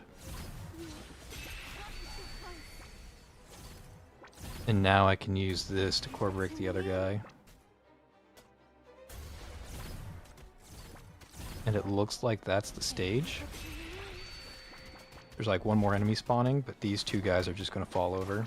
I mean, I lost Stargazer because I wasn't paying attention. I didn't know the scissor guy would do so much AoE and it's such a large area. Oh yeah, it's just the boss coming out to say hello. That's right, this whole thing was the Soulless Bride, like you're chasing her around.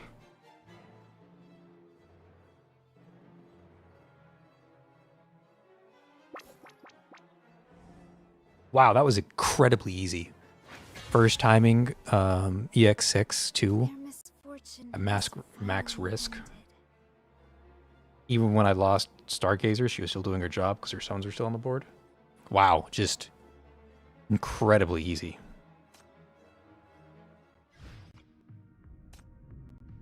Okay. Well, that was something. BTN's story and the depth of characters is phenomenal, mixed with fun, casual strategy is nice. I love the art style more than traditional gachas. Yeah, I like that it's much more, the art style particularly is much more mature. I mean, I say that as I have like the 11 Thirst Trap skin on. But like, even though it is still very, what's the word? Appealing. It's not raunchy is the wrong word. It's very suggestive. There you go. Even though this skin is still very suggestive, it's much more mature than like other gachas would be, with like the cutesy anime look or the like non-humanoid features. And I really enjoy the maturity of both the Path to Nowhere story and it's like you said, art design. You didn't use mature, but and again I say mature and I'm over here using the Thirst Trap skins, sorry. But it's definitely unique in its space. I'm a big fan of it. Okay, we'll go back to story. That was fun to do some random testing there. I did not think we would first time EX62. That's kind of crazy. Parfait Medici. That's the name of mine that resonates across both banks of the Rust. The name of Dis City's stock market guru. This parfait is a frequent face in finance magazine interviews. The star of upper-class investment salons. A legend of investments in value. And the most intriguing and mysterious tycoon. This stock was once just an unassuming second-tier blue chip. But now, like the unprecedented technological innovations exhibited at the Great Expo, it's rewriting the rules of the capital market right before our eyes. What a brilliant analogy. But when we look at Eastside Aster Industrial's 46-point surge in just 3 months, some analysts are calling it pure speculation. Hot money chasing momentum. How do you respond to that? Oh dear. When champagne overflows, fools see only the fizz, while the wise taste the decades in every drop. Look at that! Parfait's words just sent shockwaves through the market. Aster Industrial stock is up another 2 points. I've said it before, and I'll say it again. Never question the vision of the stock market guru Parfait. Parfait. That's my original name. A credit transaction specialist from the West District slums. The closest I ever got to high society was working at an East Side concert hall, which was perhaps also the closest I'd ever been to wealth. These two identities should be worlds apart, especially in this city. And yet, here I stand between them. Not by grinding day and night, not by some miraculous windfall, but simply due to the easiest thing of all. I got a superpower. Just as city-states leverage credit to mint currency, I turn credit into tangible wealth. When people believe the stock market guru can work miracles, the stock market guru indeed conjures real money out of thin air. And I happen to be a natural in gaining trust. Since then, I've been swimming in the investment market like a fish in water. It's a battlefield of information, expectations, and above all, credit. And once I have credit, information and expectations become my allies. In return, I only need to pay a modest membership fee to the organization that grants me power, and occasionally handle some very minor tasks. Oh, and there's one more thing to be wary of. The source of this power is everyone's trust in the stock market guru. My money flows into the hands of those who believe in me, and if that faith ever starts to waver, everything will vanish like smoke. So I must be cautious. I have to live up to people's impression of being wealthy, ensure my financial activities aren't questioned. They've been completely legitimized now, in fact. And also, I can't let anyone discover that I have this superpower. And I can't let anyone find out that beneath the legendary stock market guru Parfait Medici is just little broke Parfait, a nobody. Okay, I liked that monologue, but I have no idea where that monologue came from. She just kind of infoed up her life story on us without any, like, prompt or suggestion or question. Is this another gem from your exclusive little black book of contacts? Any chance you could make an introduction? That vacant expression isn't helping anyone. No matter how boring this expo is, we have contracts to sign here. The Fraser representatives are waiting at the negotiation table, and those overseas assets won't manage themselves. Can't you at least pretend to care for their sake? Investments thrive on prudence, and true wealth demands respect before acquisition. Wouldn't you agree, my friend? I just happened to catch Talia's dream. Absolutely not because I enjoy her budget recommendations. As long as I don't indulge again, no harm done. Everything's perfectly under control. Randomly weaving Talia back into the story, okay. Wait, what? Who let this outsider jump? Patience, my friend. Didn't we agree that everything would be settled at my dinner party? Let's look forward to the feast that awaits us that evening. It's fine. So what if the MBCC chief is here? That doesn't mean she's hunting sinners. And even if she is, that doesn't mean I'm her target. Yeah, everything's fine. Ooh, deep panic. Internal panic.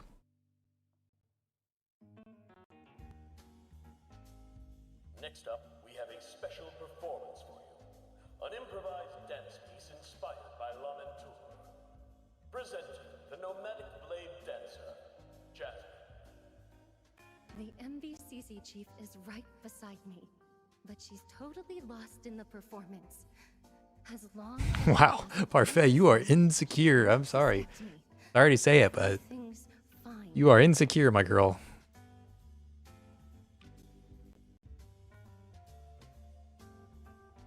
Which city-state is she from? This isn't how business works here. Let us speak with her. It's not every day that my friend here finds something that she likes. We can't just let that... Please stop it, my friend. If you value our friendship, stop drawing her attention already. She's like, bro, I'm trying to slide under the radar. Stop making the radar brighter. It would turn so eventful. But it's not over yet. As the night falls, I find my East Side mansion swarmed with a crowd, all clamoring for wisdom from the stock market guru. But I desperately need rest. Then, it hits me.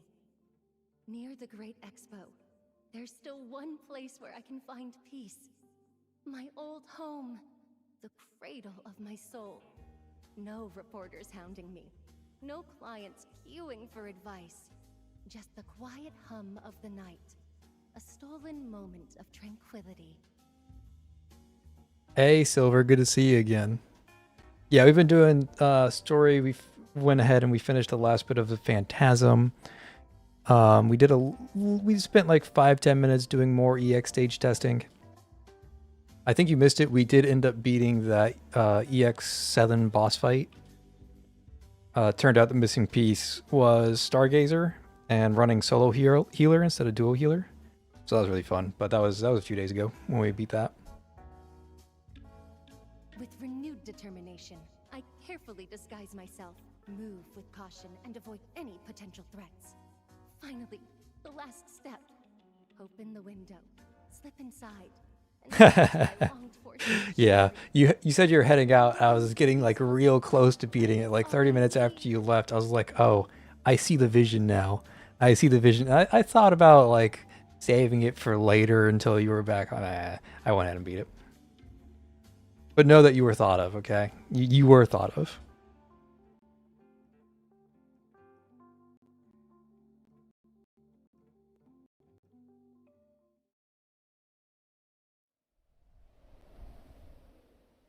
The screams pierce the air in unison, then as if bound by invisible strings, both women clamp their hands over their mouth. Sudden silence leaves only a television chattering echo through the room. As we wrap up the program, what advice would you offer to everyday investors? On the television screen, Parfait plucks a pen from the table, uncaps it with a decisive click, and turns over her interview notes. In swift, sure strokes, she sketches deep blue lines across the blank page, then scatters musical notes above them, the simple notation of a tune. Think of the melody of La Vie en Rose. You need the waltz's brisk grace, yes, but My favorite parasocial relationship. There you go. Hey, it's the world of post-COVID. It's all parasocial relationships now. Seriously, all my friends are from like back in schooling, like both high school and university, or they're from like parasocial friendships over the internet. I don't know how to meet people in real life anymore. I try to meet people at work, but like, I don't know. You try to like make friends with people at work and it gets weird. You're like one political discussion away from like having to change jobs.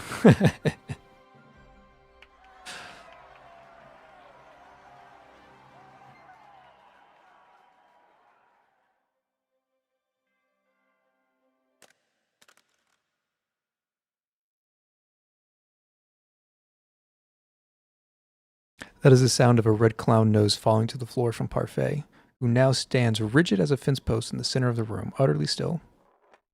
The round red nose rolls across the floor, wobbling to a stop at Sibylla's feet in the doorway. She bends to retrieve it, eyes flickering between the Disfortune weekly cover on the wall and the woman who just climbed through the window. Parfait Medici? Same, actually. My IRL's friends are from high school, and I have a bunch of Discord oompies. Yeah. Yeah, like you said, I've got a small band from high school. I've got a small band from college. And the rest is just like work people that I never talk to. Like we'll talk when we're in the same room, like mandated by work. But I try to interact with them outside of work, and it's just, I don't know, weird and awkward. And anybody I meet like out and about, like it's fun to have a friendly conversation with strangers and everything. But I've never met somebody where it's like, hey, let me get your number so that we can be platonic friends going forward. Like, that just doesn't happen. You got the wrong person. Parfait.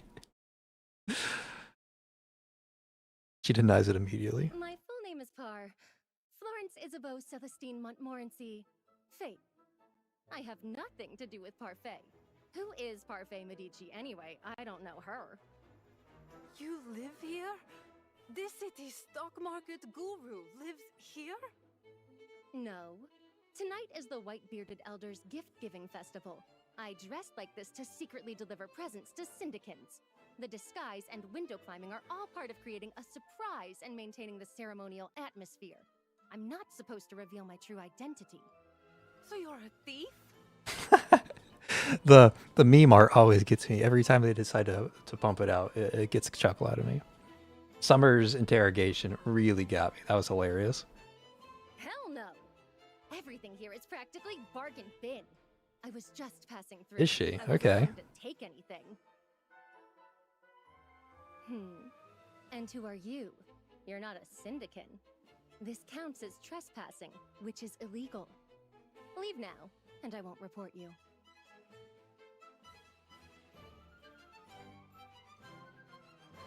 Ma'am, do you understand Dissian? Excuse me. Hello? Wait, could you be a lost outlander? It's okay if you don't understand. Oh my god, the slow talking. Do you know how to get Jesus. back to your It group? drives me up the wall. Take you there myself, but I can point you in the right direction. The Crystalia isn't far from here. Isabeau Celestine, Fate is pleased to meet you. No need to remember me, and please don't come back. I understand what you're saying, and I know who you are. Isabella steps forward. What was extreme terror moments ago now hardens into a wild, desperate fire. The audacity of a soul betting its last coin on fate. Do me a favor, or I'll shout and let Mostly everyone avoided know spoilers. you're I mean, we here. got spoilers from the Millie event. So I know about BR05. And I know that Chief is for some reason working with spoilers for those who are here trying to avoid spoilers somehow. Also know that Chief is working with Discords for some reason. And obviously I know that the Crestia Hella is coming out, so that whole interaction with either BR05 and the Inheritance does reach a conclusion very soon. But I don't know the specifics. I just know what was spoiled in Millie's event and what was spoiled by future Sinner releases. Come on. How could she forget such a fundamental rule? Once suspicion takes root, building credibility becomes nearly impossible. Now she has no choice but to change tactics. Wait. Let's talk. Now that you know who I am, why not negotiate? That's right, I am Parfait Medici. I'll give you a masterclass in candlestick charts. What do you say? Results guaranteed. And you'll make serious money. I don't want money. I need you to do me a favor. I broke into your house. Now do me a favor. What is it? Oh, I see now. You want to stay in this city, right? Planning to use the Great Expo visit to sneak away from your delegation, hide here in Syndicate, and have a fresh start as a Dis citizen? I can help, but... I can't get into the Great Expo, and I don't want to become a Dis citizen. I only need you to do one thing for me. Oh, I get the irony here. This is why they had the big monologue at the start of this scene. Parfait had this big monologue where she's showing all of her insecurities of the Chief being so close, because Parfait does not want to be discovered as a sinner.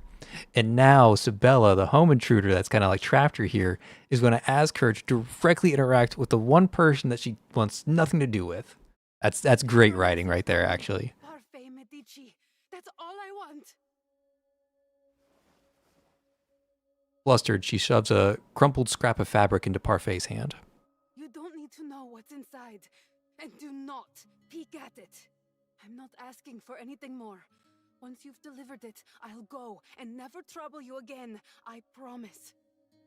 But if you reveal my secret, peek inside, or tell anyone about me being here, especially those people from Fraser, I'll expose your secret immediately. I'll start screaming right now. Let everyone know that the stock market guru Parfait is here. I'm so sorry for doing this to you, but I have no choice. Once you hand it over, I'll disappear immediately. I'd even be ready to die here. Please. Her bony fingers claw into Parfait's arm with desperate strength. The Outlander's sunken eyes stand back, hollow, fever bright, as if clinging to their last shred of hope. Whoa, calm down. Nothing has even happened yet. Parfait firmly grips both of Sibella's arms, steadying the trembling Outlander. She studies her for a moment, then speaks slowly. Nothing has even happened yet. I won't do anything that scares you. Think about it. You already know my biggest secret, and that terrifies me. Why would I risk making you upset? Don't worry. You can trust me.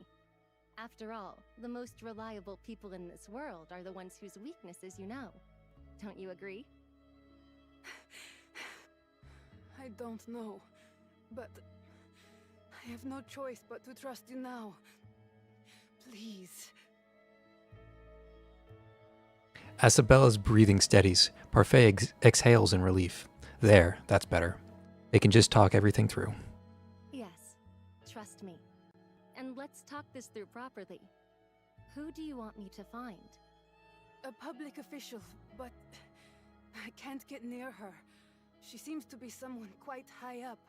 When something happens, she's immediately surrounded by people. If she's high-ranking, I actually might have a chance to reach her. You say you can't get close. Have you seen her recently? Where was it? The Great Expo. A high-ranking official at the Great Expo. That would be among the Chamber of Commerce, the Speaker of the City Council, or the Nirvana representatives. I can definitely reach these people. Just leave it to me. What does she look like? Any specific details you can share? Her position... I can't remember. The report had her code name, SHP-13. Do you know her name? Name? I think it's... Chief. At the sound of the name, Sibella watches as Parfait contorts into an extremely twisted posture and covers her face with both hands. Ugh. Oh no. 20 minutes later. That's hilarious. That's great writing. My credibility as the stock market guru is everything. I can't afford even a whisper of scandal or any unfitting associations. Parfait Medici must remain above suspicion, especially regarding that person. I cannot contact her directly, so I can only help you with the delivery under conditions where I won't expose myself, won't attract attention, and won't get too involved. I've also got my own deals to handle along the way. This will take some time, so you'll need to be patient. But since I gave you my word, consider it done, and I'll ensure your secret stays locked away as you requested. You're still holding my secret after all. Parfait extends her hand with a smile. If these terms suit you, let's shake on it. Now allow me to reintroduce myself. I'm Parfait. Just Parfait without the Medici. I'm Sibilla. Before Sibilla even realizes it, her hand has already grasped Parfait's. Parfait answers with a radiant smile, then turns to begin making arrangements. I need to act quickly, but before that, we need to sort out your situation. You're also one of my little secrets now, which means we'll have to hide you away somewhere safer. And when I'm not around, we need to have someone protect you. Parfait juggles various communication terminals all at once. Her keystrokes are a rapid-fire symphony that electrifies the cramped space. Sibilla watches, dumbfounded, until at last Parfait leans back with a heavy exhale, the triumphant sigh of a mission completed. That chief. I can tell she's a good person from how she treats Jazz. I mean, my friend. But you seem afraid of her. Why? Did she also invest in stocks with you? I can't say anything more about that. You have your secrets and I have mine. This is the stock market guru's deepest one. Parfait extends her hand with practiced ease. Sabella, catching on this time, mirrors the gesture. But before their palms can meet, a thunderous bang shudders the silence, rattling the door in its frame. Just as Parfait moves to answer it, the flimsy lock gives way with a few shakes, and a swarm of people bust into her tiny, rundown apartment. The moment the lock snaps, the intruders freeze as one. At their head stands a red-haired woman who, despite awkwardly fingering her worn brass knuckles, maintains every bit of her intimidating presence. Parfait, you big dumbass. They caught you? Are they on to you? Hurry, I've got a car ready. Let's get you out of here and to a safe spot. The fuck? Shh, shh. Quiet, quiet. It's supposed to be a secret. The secret's already blown, for sake. I told her to cut it out. Said she couldn't keep it under wraps. But did she listen? Hell no. She's been faking money. Faking money. I told her not to. As they shout and burst through the door, the four of them come face to face, and Sabella distinctly hears a groan of despair. Oh well. Interesting. Parfait was not a popular character on release. Like, she released alongside big things coming up soon. Oh, okay. Good to know. Parfait released alongside Jasmine. And Jasmine was super popular. Like, people loved... I made a Jasmine video. People loved it. But I made Parfait stuff, and people were like, who cares? Like, I forgot who was before Parfait. Whatever center was before Parfait was much more popular. And then Jasmine was more popular than that. And Parfait numbers were like half of what Jasmine's numbers were. So, which is a shame, because I'm really enjoying Parfait's like role in the story. She's not as crazy as Jasmine. I know Path Noir players love like the crazy people. Yeah, both S0 only though. Yeah, I'm trying to get myself to do S0 more, but like, geez, the character designs are just so cool that I just keep finding myself like grabbing S1 because like I want to use that center more. Jasmine, no exception. Like Jasmine's totally fine at S0, but I'm just like, I really, really like Jasmine, so I want her S1. I cannot deny your suspicions. It's true that this city once had its own army and went through a long period of territorial expansion. Our history even includes a decade-long period of military dictatorship. So we're hearing the story directly from Nightingale, which means Nightingale is keeping secrets on us. Okay, Nightingale is a sinner when? We leveraged our hypercube advantage to wage wars, invade the Outlands, exploit satellite towns, plunder resources, and even commit countless atrocities. As the dominant city-state, this city crushed every Outland alliance. The reach of its former military conquests far surpassed even what Nirvana achieves today. It truly was an era defined by fanaticism and extremism, marked by foreign wars and domestic oppression. It's entirely plausible that during the time, someone secretly sanctioned the development of prohibited weapons, later dispersing them to distant lands through war, with one eventually finding its way into Jasmine's hands. All these mistakes were corrected after the Dis-C explosion. Confronted with BR-000, Edge scientists worked tirelessly to negotiate a resolution, eventually convincing the old military regime to shift their focus from warfare to catastrophe response. The Discorps was then restructured into the city-state's anti-mania framework, marking the birth of the FAC. Afterward, we gradually scaled back our expansionist policies, eased tensions among city-states, and dedicated ourselves to reuniting humanity against shared apocalyptic threats. In NF-106, this city first proposed a peace initiative at the Great Expo. Despite facing numerous setbacks, we ultimately secured a comprehensive ceasefire agreement with all city-states by NF-107. That was not even a decade ago. We're not even talking 10 years ago. We're talking like when Chief first started, Darren's event was NF-113. So I guess we're in NF 115 nowadays. That's at least that's what I'm assuming. So we're talking like 6 years before Chief woke up. That's when peace was established. Like that is a very short-lived peace. That chapter of our history is now behind us. No, it's not. That is very fresh history. This city is committed to peace. We urge everyone to let go of past grievances and mistrust, so that together we may heal these wounds and look toward the future. Everyone remembers those days, including Owo, and Owo was like 10. Even with that said, I know you might not entirely agree, Chief. Jasmine's situation is undoubtedly deserving of sympathy, and your principles are always unwavering. In the few short years since your awakening, you've seen too much darkness to fully endorse many of the city-state's actions. In that case, allow me to offer my perspective in defense of my homeland. The root of all conflict between Dis City and the Outlands has always been Hypercube, and the first and most devastated victim wasn't any distant land, but Dis City itself. The long-running city-state wars originated with Dis City's anti-colonial movement. The Independence War from NF-60s to NF-80s remains the longest and most devastating conflict ever fought by a single city-state. You're stunned.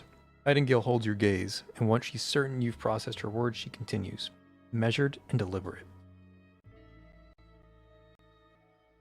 In NF-24, the leading city-states established Dis City along the shores of the Dis Sea as a semi-colonial production zone for hypercubes. Its sole purpose was to extract and export hypercubes to the colonial powers that funded its operations. So Dis City was originally just a mining hub. Okay. The people of Dis City endured the world's most concentrated apocalypse of ashes along the Dis Sea. Yet, the hypercubes they mined could not be used for their own protection.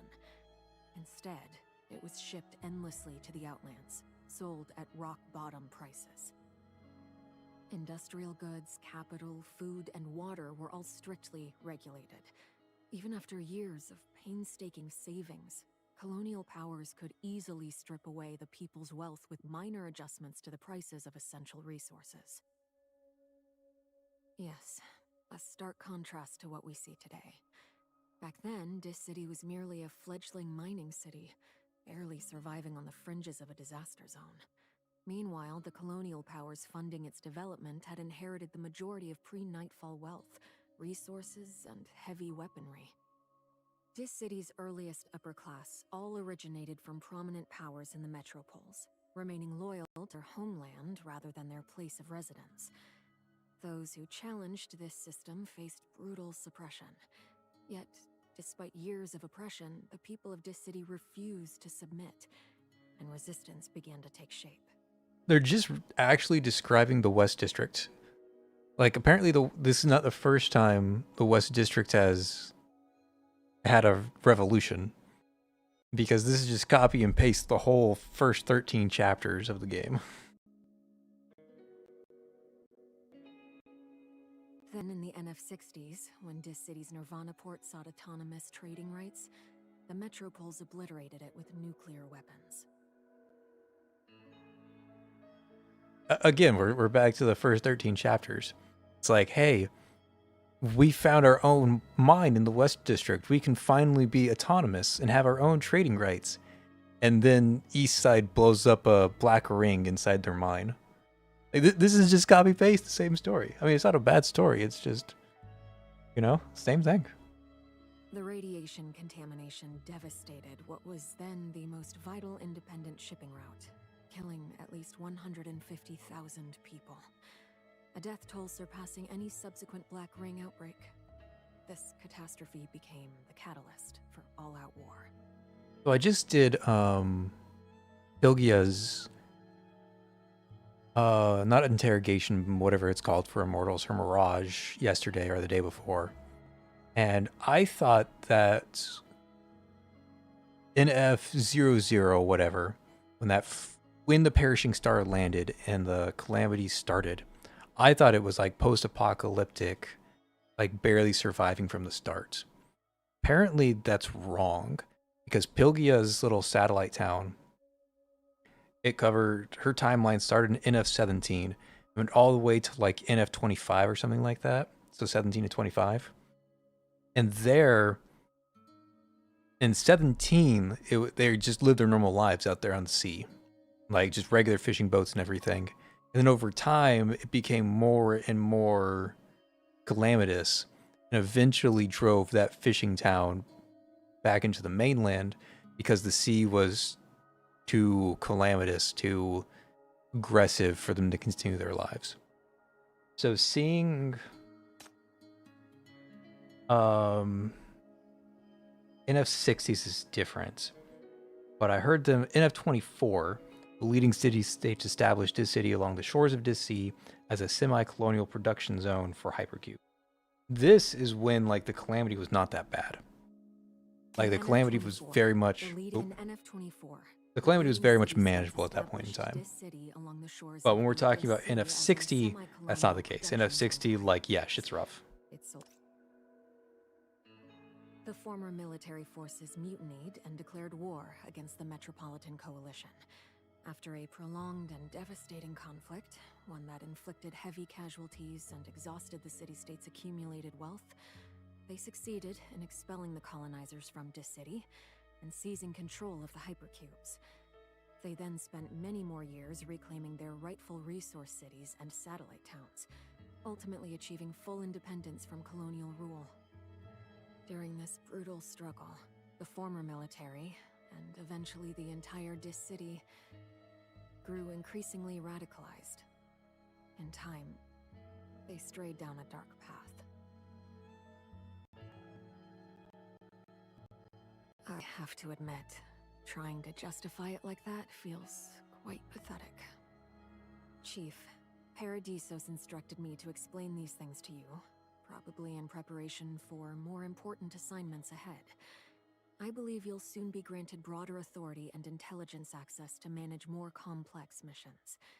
Naturally, you'll develop your own perspective on these matters. I cannot and would not try to sway your judgment. But there's one point I think you'll agree on. If a city-state holds the only hypercube mine, but lacks the strength and resolve to defend itself, its destruction is inevitable, regardless of alliances, enmities, or even notions of justice. This is simply an objective certainty. Afterward, you walk alone for a long time, so long that you begin to lose track of the people you've met and the conversation you've had along the way.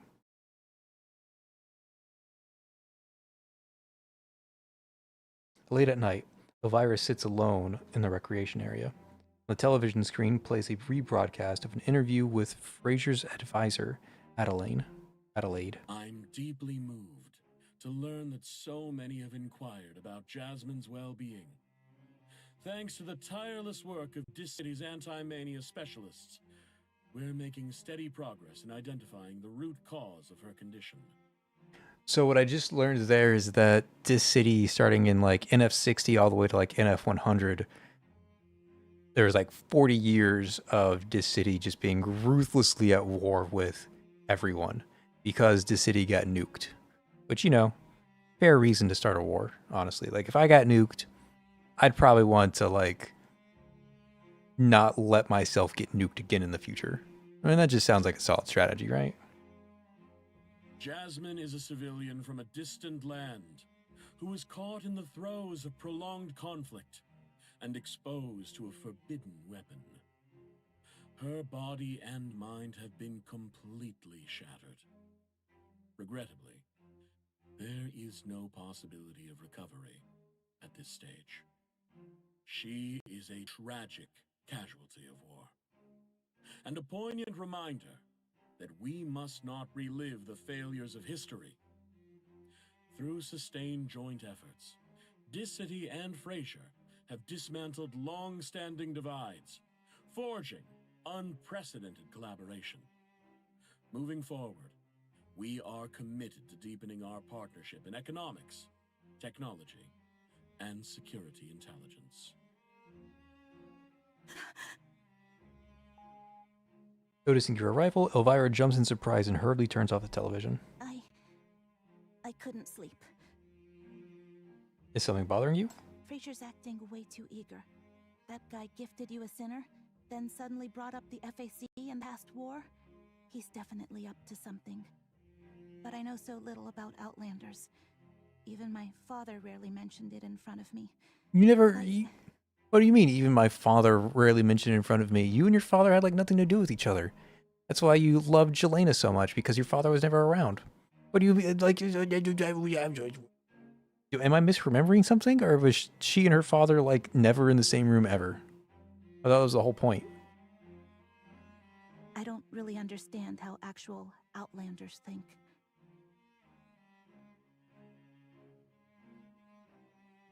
As she speaks, she lowers her head, her mood visibly darkening. She must be thinking of Jelena again. Beyond offering such a simple responsive acknowledgement, you find yourself at a loss for words. Fair and valid. Fair and valid. Just say, I feel you, and let the silence linger. You step into the ward. Jasmine still lays unconscious. She whimpers softly, as if caught in a nightmare. Her condition is gradually deteriorating. Treatment through the Shackles connection is unsustainable in the long term, since the corruption has built up over many years.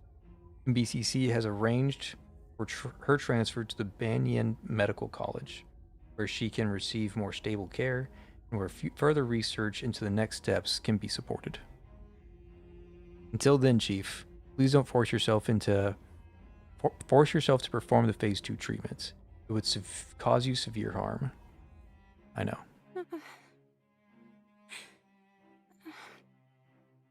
No. Just a little help shouldn't hurt. You sit down beside her bed. Hold her hand. Shackles emit a faint glow, and the connection between you sends a wave of mild dizziness through your sentence. Yet, as the moments pass, you watch Jasmine's tense body slowly ease. For now, that is enough.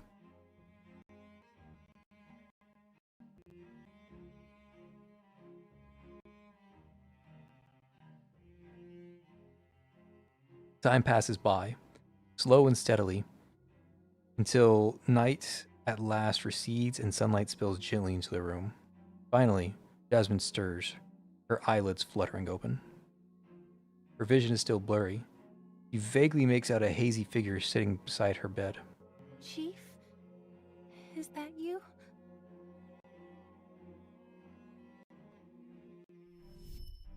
She squints slightly and looks again. When her focus returns, the figure has vanished. No one sits beside her. Running won't help. I can still smell you. Are you really that scared to face me? Her fingers trace the indentation along the edge of the bed, a mark left by someone who had remained at her side for a long time. The faint warmth still lingers, refusing to fade. Slowly, Jasmine's laughter fades into silence. She pulls back her hand, the lingering warmth slipping away, her eyes fixed on the ceiling with a dazed expression. You really are a good person.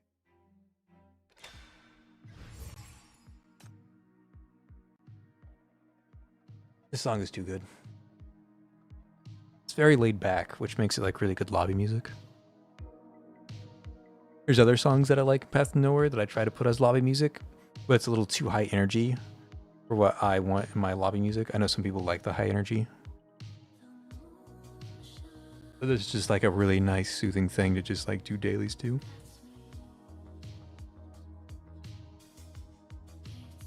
They definitely had a periodic contact. He was something of an absent father since their meetings were under cloak and dagger.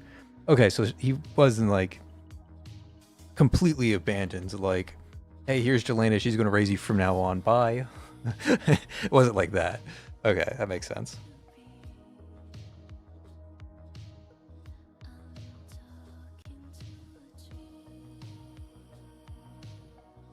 Okay, enough of the song. Oh, there's no enemies. This is just a straight story blog, huh? The haze is lifted. Time to get to work. A few minutes ago, Parfait and the others take Sabella with them to another hidden location in the slums. Anyway, I'm How? Sibylla got hurt, and she's really shaken. Can you look after her and keep her out of sight for a bit? Aunt Gracelyn, Mr. Harry, I'm counting on you two. Okay, so those are her relatives in a way. Well, I'm off. Save the lectures for next time. See you! She leaves with a smile plastered across her face, or rather, flees the scene, and then...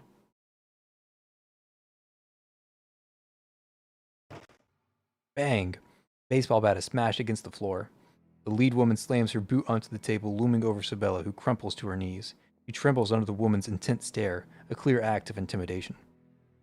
Hey, listen up. I'll make this crystal clear.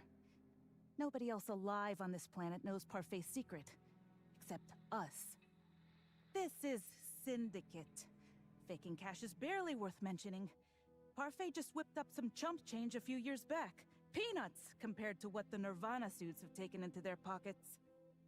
Oh, and just so you know, reporting her to that whatever Sinner Bureau won't help you one bit. Their boss is tight with us Syndicans, like thick as thieves. Her intimidation tactic is just revealing more information, and it's, you know, that's the whole plot point there. But it's...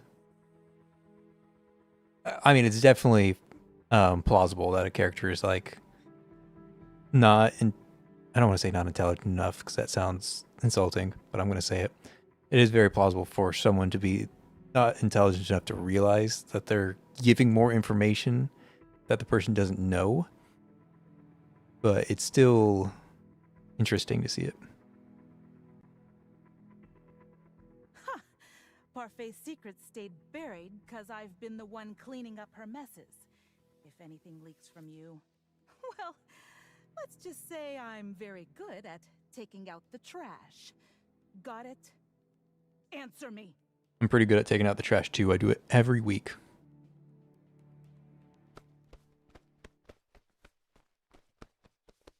How can Sibylla possibly speak? Her breath catches in fear, her body trembling, then a sudden tap. A hand lands on the red-haired woman's shoulder. Come on, Gracelyn. She's an outlander. She can barely speak our language. Doubt she even gets what you're saying. Why waste your breath trying to scare her? Why don't you grab some water? You've been ranting forever. Your throat's got to be parched. Rue? Why didn't you tell me sooner? Look at me, all stressed out for nothing. With all that chaos tonight, I totally thought Parfait got into some trouble again, and someone was after her. The red-haired woman visibly relaxes, her entire demeanor softening as she mutters her way into the kitchen. Something about the scene feels strangely familiar to Sibylla. Meanwhile, the young city man named Harry turns to her, speaking slowly with exaggerated hand gestures. He seems to genuinely believe that Sibylla isn't proficient in Dician. Don't take offense. Gracelyn's just a bit of a worrywart, but hey, if Parfait trusts you with her secret, then we will too. Just don't let anything... You guys do trash twice a week? Okay. That's actually a good thing. One of my biggest complaints, right, is that I only have trash pickup once a week. And it means if I ever like have something that needs to be thrown away, something larger that needs to be thrown away, takes up like half the trash can, I can't get it out because there's just regular trash that takes priority. Now I've got like this box that I can't take to the trash ever because it doesn't fit in the trash can ever. And if it got picked up twice as often, maybe I could get rid of some of these like boxes that I can't get rid of. But I can't get rid of them because it's only once a week and I need it to be twice a week. And it's this whole thing. Back where I used to live before college, before getting a real world job and all that other nonsense, it was twice a week, and we didn't have that problem where I grew up. Coming into this new place, oh my god, it is...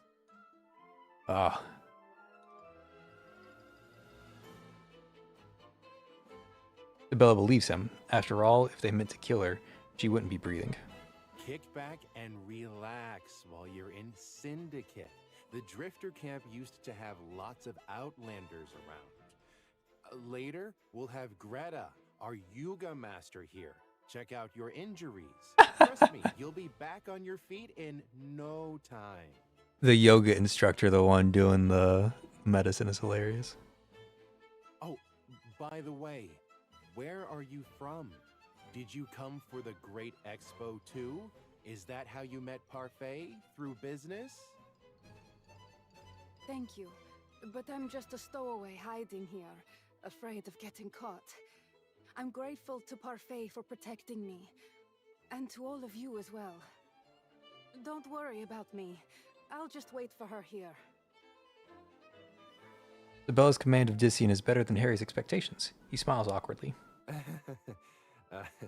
You're totally freaked out just now, huh? Don't worry, I got you. Let me fix you up first. But our first aid supplies are pretty basic right now. The West District's still getting set up, so we're a little low on resources. Harry finishes bandaging her wounds with quick practice motions, then releases her and steps back, giving her space. Isabella once again crouches silently in the corner, listening attentively. I f***ing told her to get her ass back already and quit loitering around East Side. What's the damn point of guarding that chump change? She's got it but won't spend it, won't even open her mouth. Just sitting there, scared out of her mind every day. For what? For that, if something happens to you, at least she can bail you out as the big shot stock market guru. But otherwise, just for that stunt you pulled protesting at the mine, Nirvana would have locked you up until you died. I was there to expose their damn conspiracy. You think their fancy Great Expo and stock market tricks are legit? Their plot to grab the mine is right in my face. How the hell can Parfait even stand dealing with those snakes? Doesn't it make her sick? You really think so? I've always thought Parfait's playing the long game. I mean, let's be real. Money runs this city now, no matter how you slice it. Gotta know your enemy if you want to come out on top. Hold up. Those guys chasing us earlier, were they after Parfait or that woman? And wait, isn't Nirvana cutting some shady deal with the Fraser people to steal our mine? No way. Did we actually find an ally? Did Sibylla dig up some big secret or what? Parfait's bending over backward to keep her safe, so we better... Yeah, Graceland, by all means, talk a little louder. It's not like those guys outside will hear us and bust in to murder us all or anything. Harry knows. Harry knows what's up. You little brat! The red-haired woman is left speechless. Despite their bickering, the air stays light, seemingly just another day in the city slums. From the corner, Sibylla watches, the distance between her and the scene widening with her every breath. Until the door opens, and a black-haired woman walks in. How many people are in on this, like, super top secret secret? Alright, Elle, I have to do now, continue to enjoy Peak to Nowhere, Peak to Cinema. Alright, Silver, you're heading out? If that's the case, I'll catch you next time. Thanks for stopping by. Huh? Who is this? What? Jelena? Excuse me? Jelena and Parfait. This is the secret that you were talking about, the build-up, right? This bit of information right here. She's been in this city the entire fucking time. Are you fucking kidding me? The fuck is this bullshit? Excuse me?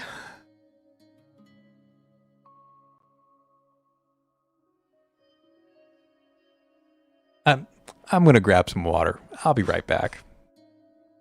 This is absurd.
All right, I'm back, nice and hydrated, still recovering from my shock of this reveal. Jelena just being a plainclothes civilian roaming the streets of Syndicate, evading detection. Shh. I'll explain. Working with Parfait the entire time, apparently.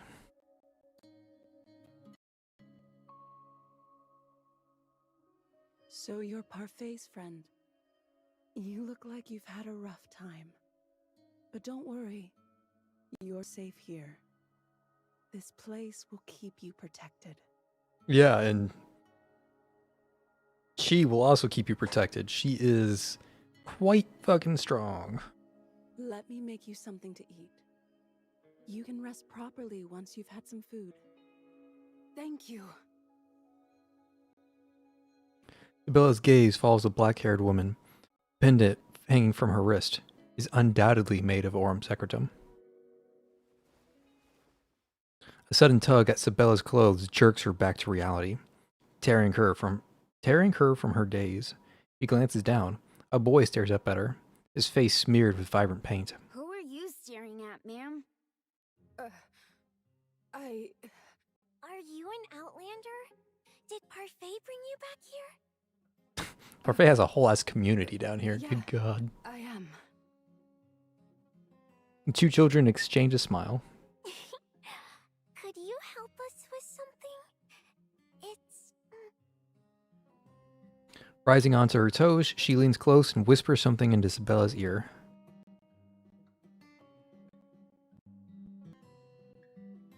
A few minutes later. Dirty water seeps from the ventilation ducts, plink plonking into a metal bucket. Bella lifts the bulletproof blanket. The bulletproof blanket. Am I reading that correctly? They've got bulletproof blankets in this world, serving as a door curtain, and the aroma of hot food immediately greets her. Go ahead and try some.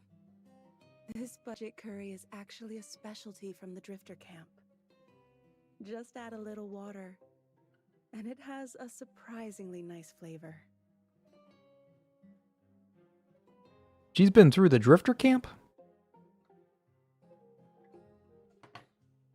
Black-haired woman in a dark apron ladles a spoonful of curry over rice, then passes the plate to her fellow Outlander, a stranger she's never met.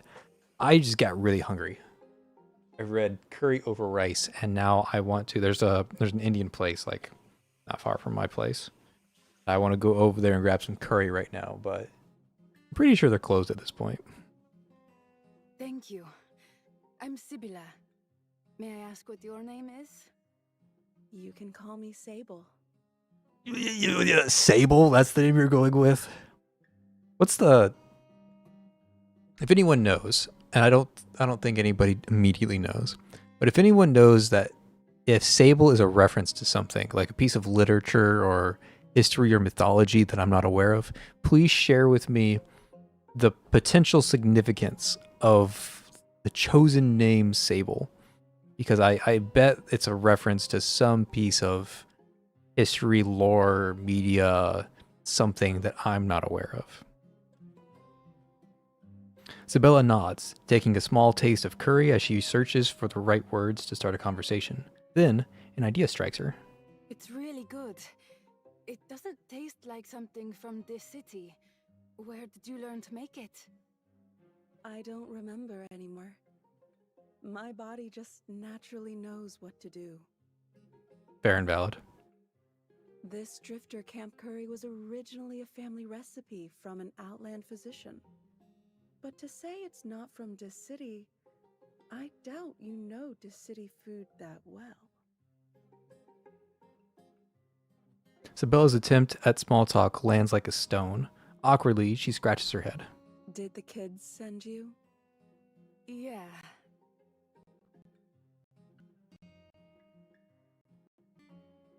Why it has to be me? Because Parfait brought back both of you. When Sable was brought here, she also had wounds all over. We keep asking Parfait about her, but she won't tell us anything. We don't know where Sable's from, or how long she'll stay, or if she has any family or friends. just had a great idea. Since you were both brought back by Parfait all injured, maybe Sable is also an Outlander like you. Maybe you two will have more to talk about. I was just thinking, what if she leaves this city and goes home someday? Not that she shouldn't go home. It's just, I'd miss her a lot. We haven't talked to her about this yet. Anyway, can you ask her first? Please? You'll help, right? Isabella meets the children's gazes, hope and anxiety shimmering in their eyes, and finally nods. No matter where she is, she can never say no to children. All right.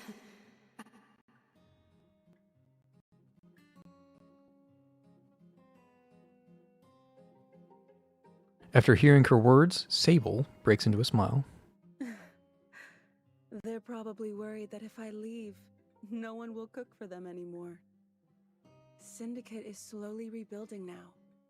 And with many parents working outside the home, those children have been left in my care. I'm happy to help. It's my way of thanking everyone for taking me in so kindly.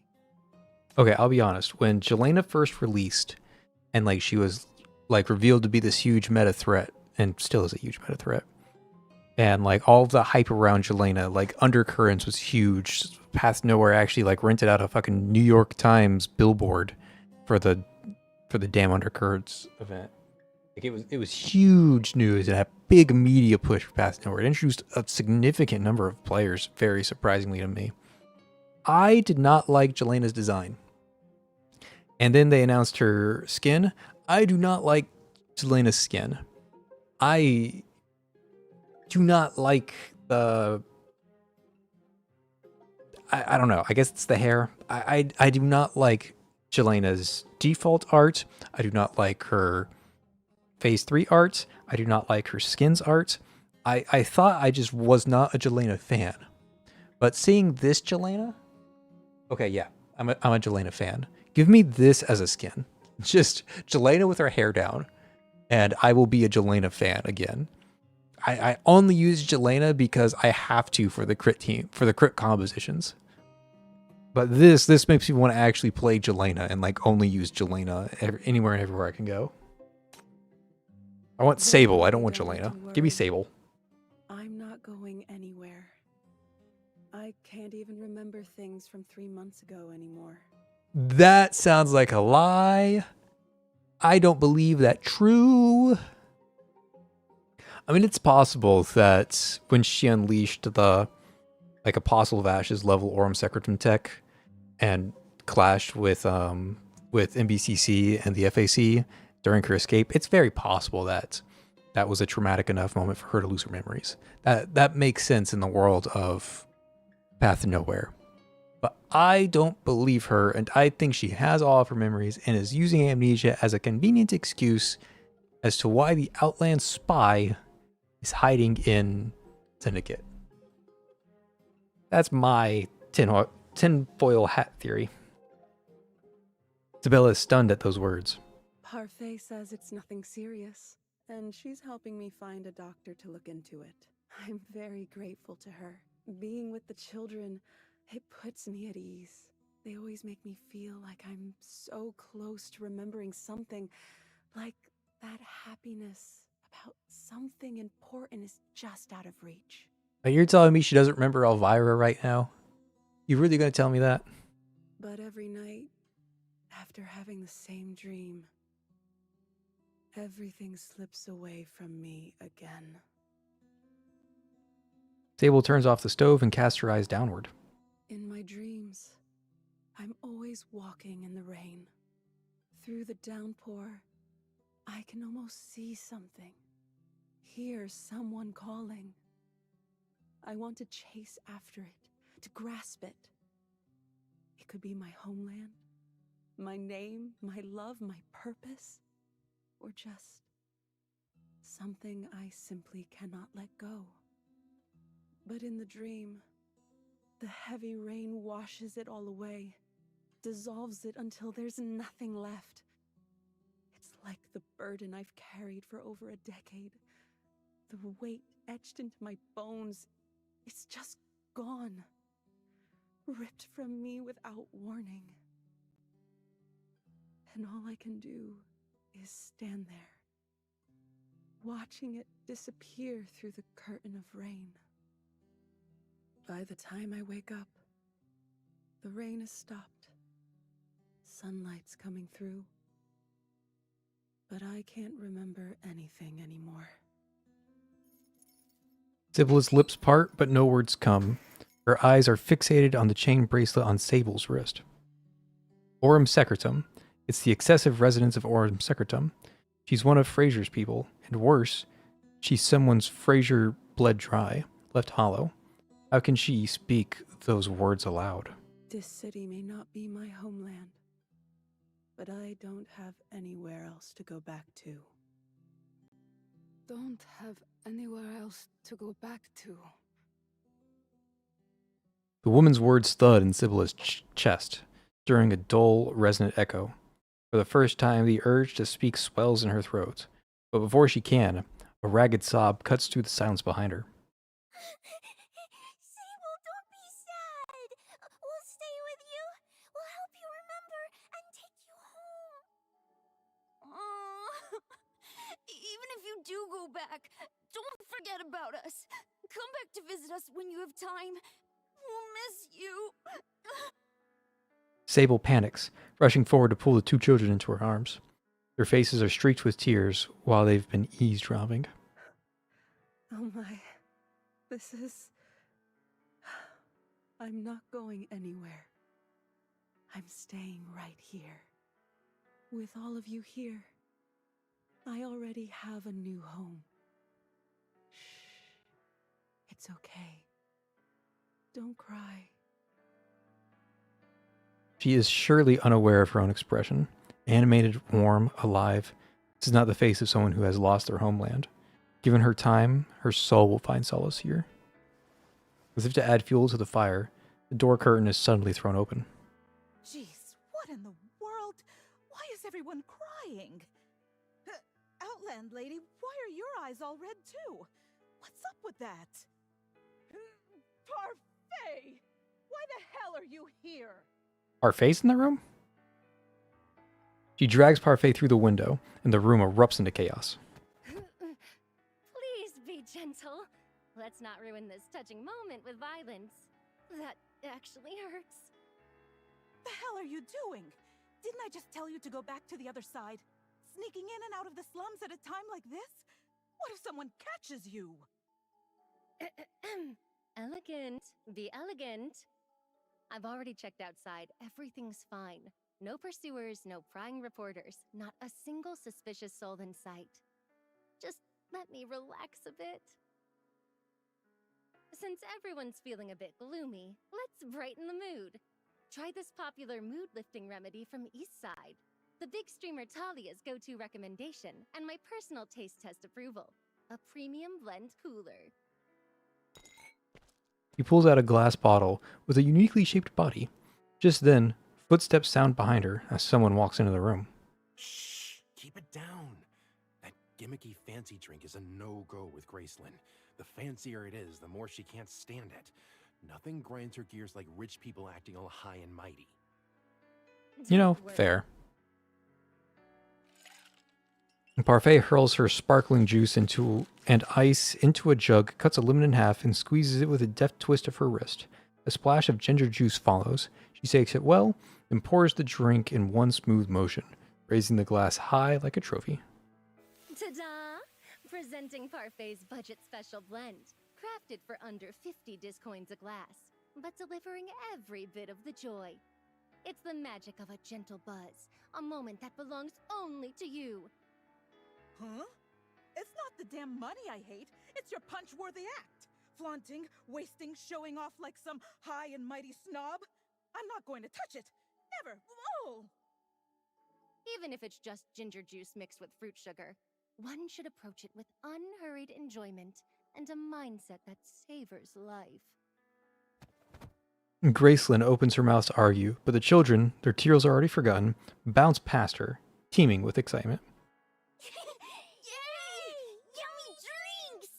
Okay, it was cute that they said it in unison. That was actually pretty cute.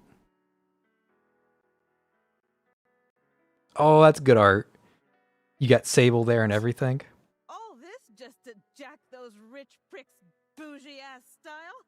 The hell's so special? That's about really some good art. That's swinging definitely going to be a ginger thumbnail in the juice future. some overpriced bottle. This ain't even a damn drink. What Eastsiders actually guzzle this stuff? Ugh, my stomach's so gassy. Ugh. Stop hanging out with those guys. Come back to Syndicate. You say you don't want it, but you can't stop drinking. Let's be real, you love this stuff. Sorry we can't treat you to something nicer, Sibylla. We're just making do with cheap stuff for now, but just wait. Next time you visit, this place is gonna blow your mind. The little girl also crawls over. This fruit candy is super cheap. I got it from trading with the homeless. Will you think it's yucky, Sibylla? Of course I won't. Thank you for your gift. The girl flashes a bright grin, then pulls out another candy and presses it into Sibylla's palm. Here's another one for you. Thank you for talking so nice with Sable. As hard candies are dropped into the ginger juice, a dozen hands around the tin table suddenly raise their glasses in unison, the thunderous cheers that follows in a resonant hum trembling through the rusty roof. Sibylla imitates the others, pressing her fruit candy to the bottom of her glass. Sparkling bubbles swarm around it, sending the little candy dancing up and down in the fizz, until someone grabs her hand and pulls it upward. Come on, it's all about the ritual. Cheers! Cheers! As laughter and banter swirl around her, Sibylla feels a hazy sense of deja vu, as if such joy belonged to another life. The weight of a glass in her hand is familiar. The chorus of laughter is distant, yet remembered. Even that piece of fruit candy brings back a moment long past, a taste unforgettable in her lifetime. She is grateful for her luck, grateful that kindness still exists in the world, that this city and Fur, despite everything, still holding something in common. She should be laughing with them. But in the end, Sibylla only murmurs a hollow reply before lowering her head. Cheers.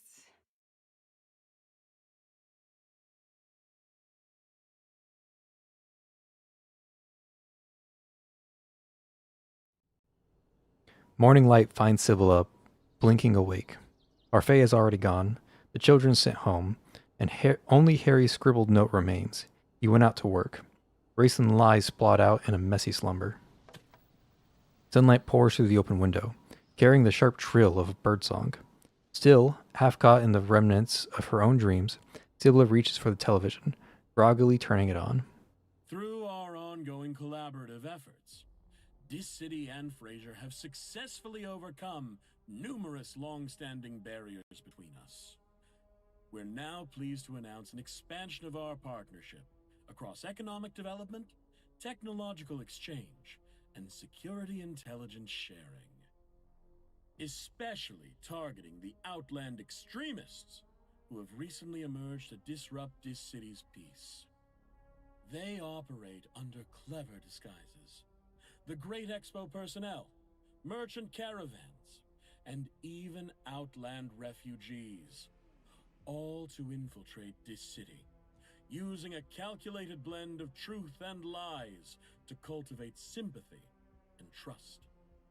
Yet behind this facade, they've been conspiring with underground extremists, secretly plotting destruction. I'm pleased to report we've fostered mutual trust with the Minos Bureau of Crisis Control. Critical intelligence on underground infiltration has been shared, and Chief has provided invaluable combat experience. This partnership will continue to deepen moving forward. As for those dangerous outland elements hiding within this city, We are determined to locate and address every one of them. In the meantime, we kindly request all citizens to come forward with any relevant information. For immediate reporting, please contact... No, that's not true. He's lying. Sybilla abruptly stands up, disregarding any threat of pursuit or assassination, and bolts out of the dingy alley in a blind panic.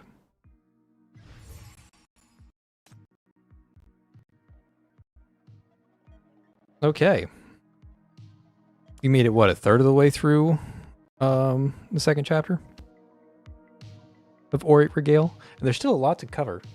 They just now revealed Jelena, but I mean, again, I've got spoiled from the Millie event, so I know that somewhere in here, BR-005 erupts, and the chief gets contaminated and starts working with Discorps, and something has to happen with Catherine and Augustus. Like, there's a lot more story to come out still.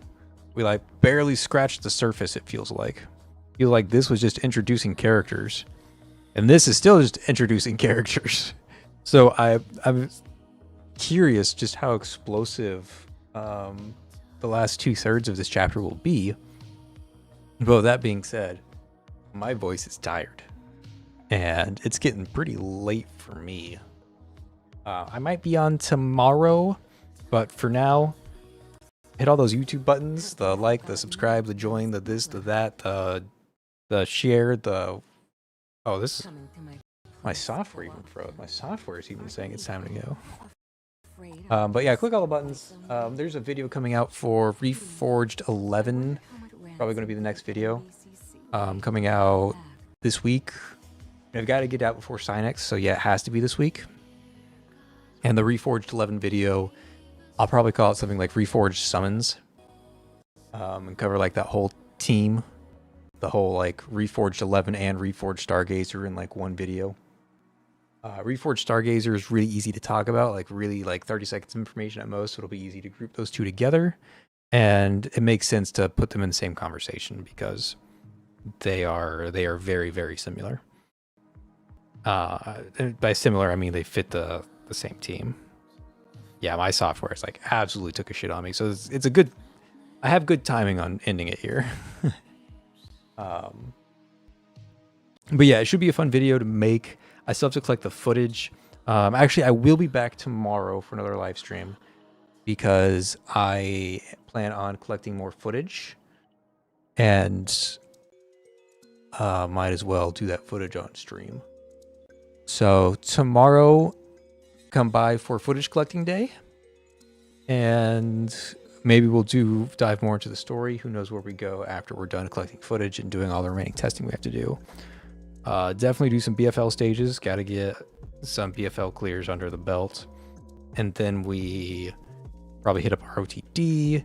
We're going to do a 13-16 run because I always have that outro with how fast the team can kill Julian on 13-16. Maybe some other boss fights if we kill 13-16 too fast. You know, all the normal footage collecting stuff that I go through for every video. But yeah, that'll be it tomorrow. Big footage capturing day, and then we'll finish off whatever time we have left with some story. But until then, hit all the YouTube buttons, share this with your friends, say hi to mom, say hi to dad. All of that stuff. And yeah, I'll see you guys tomorrow. Most likely. All right. See you then. Peace.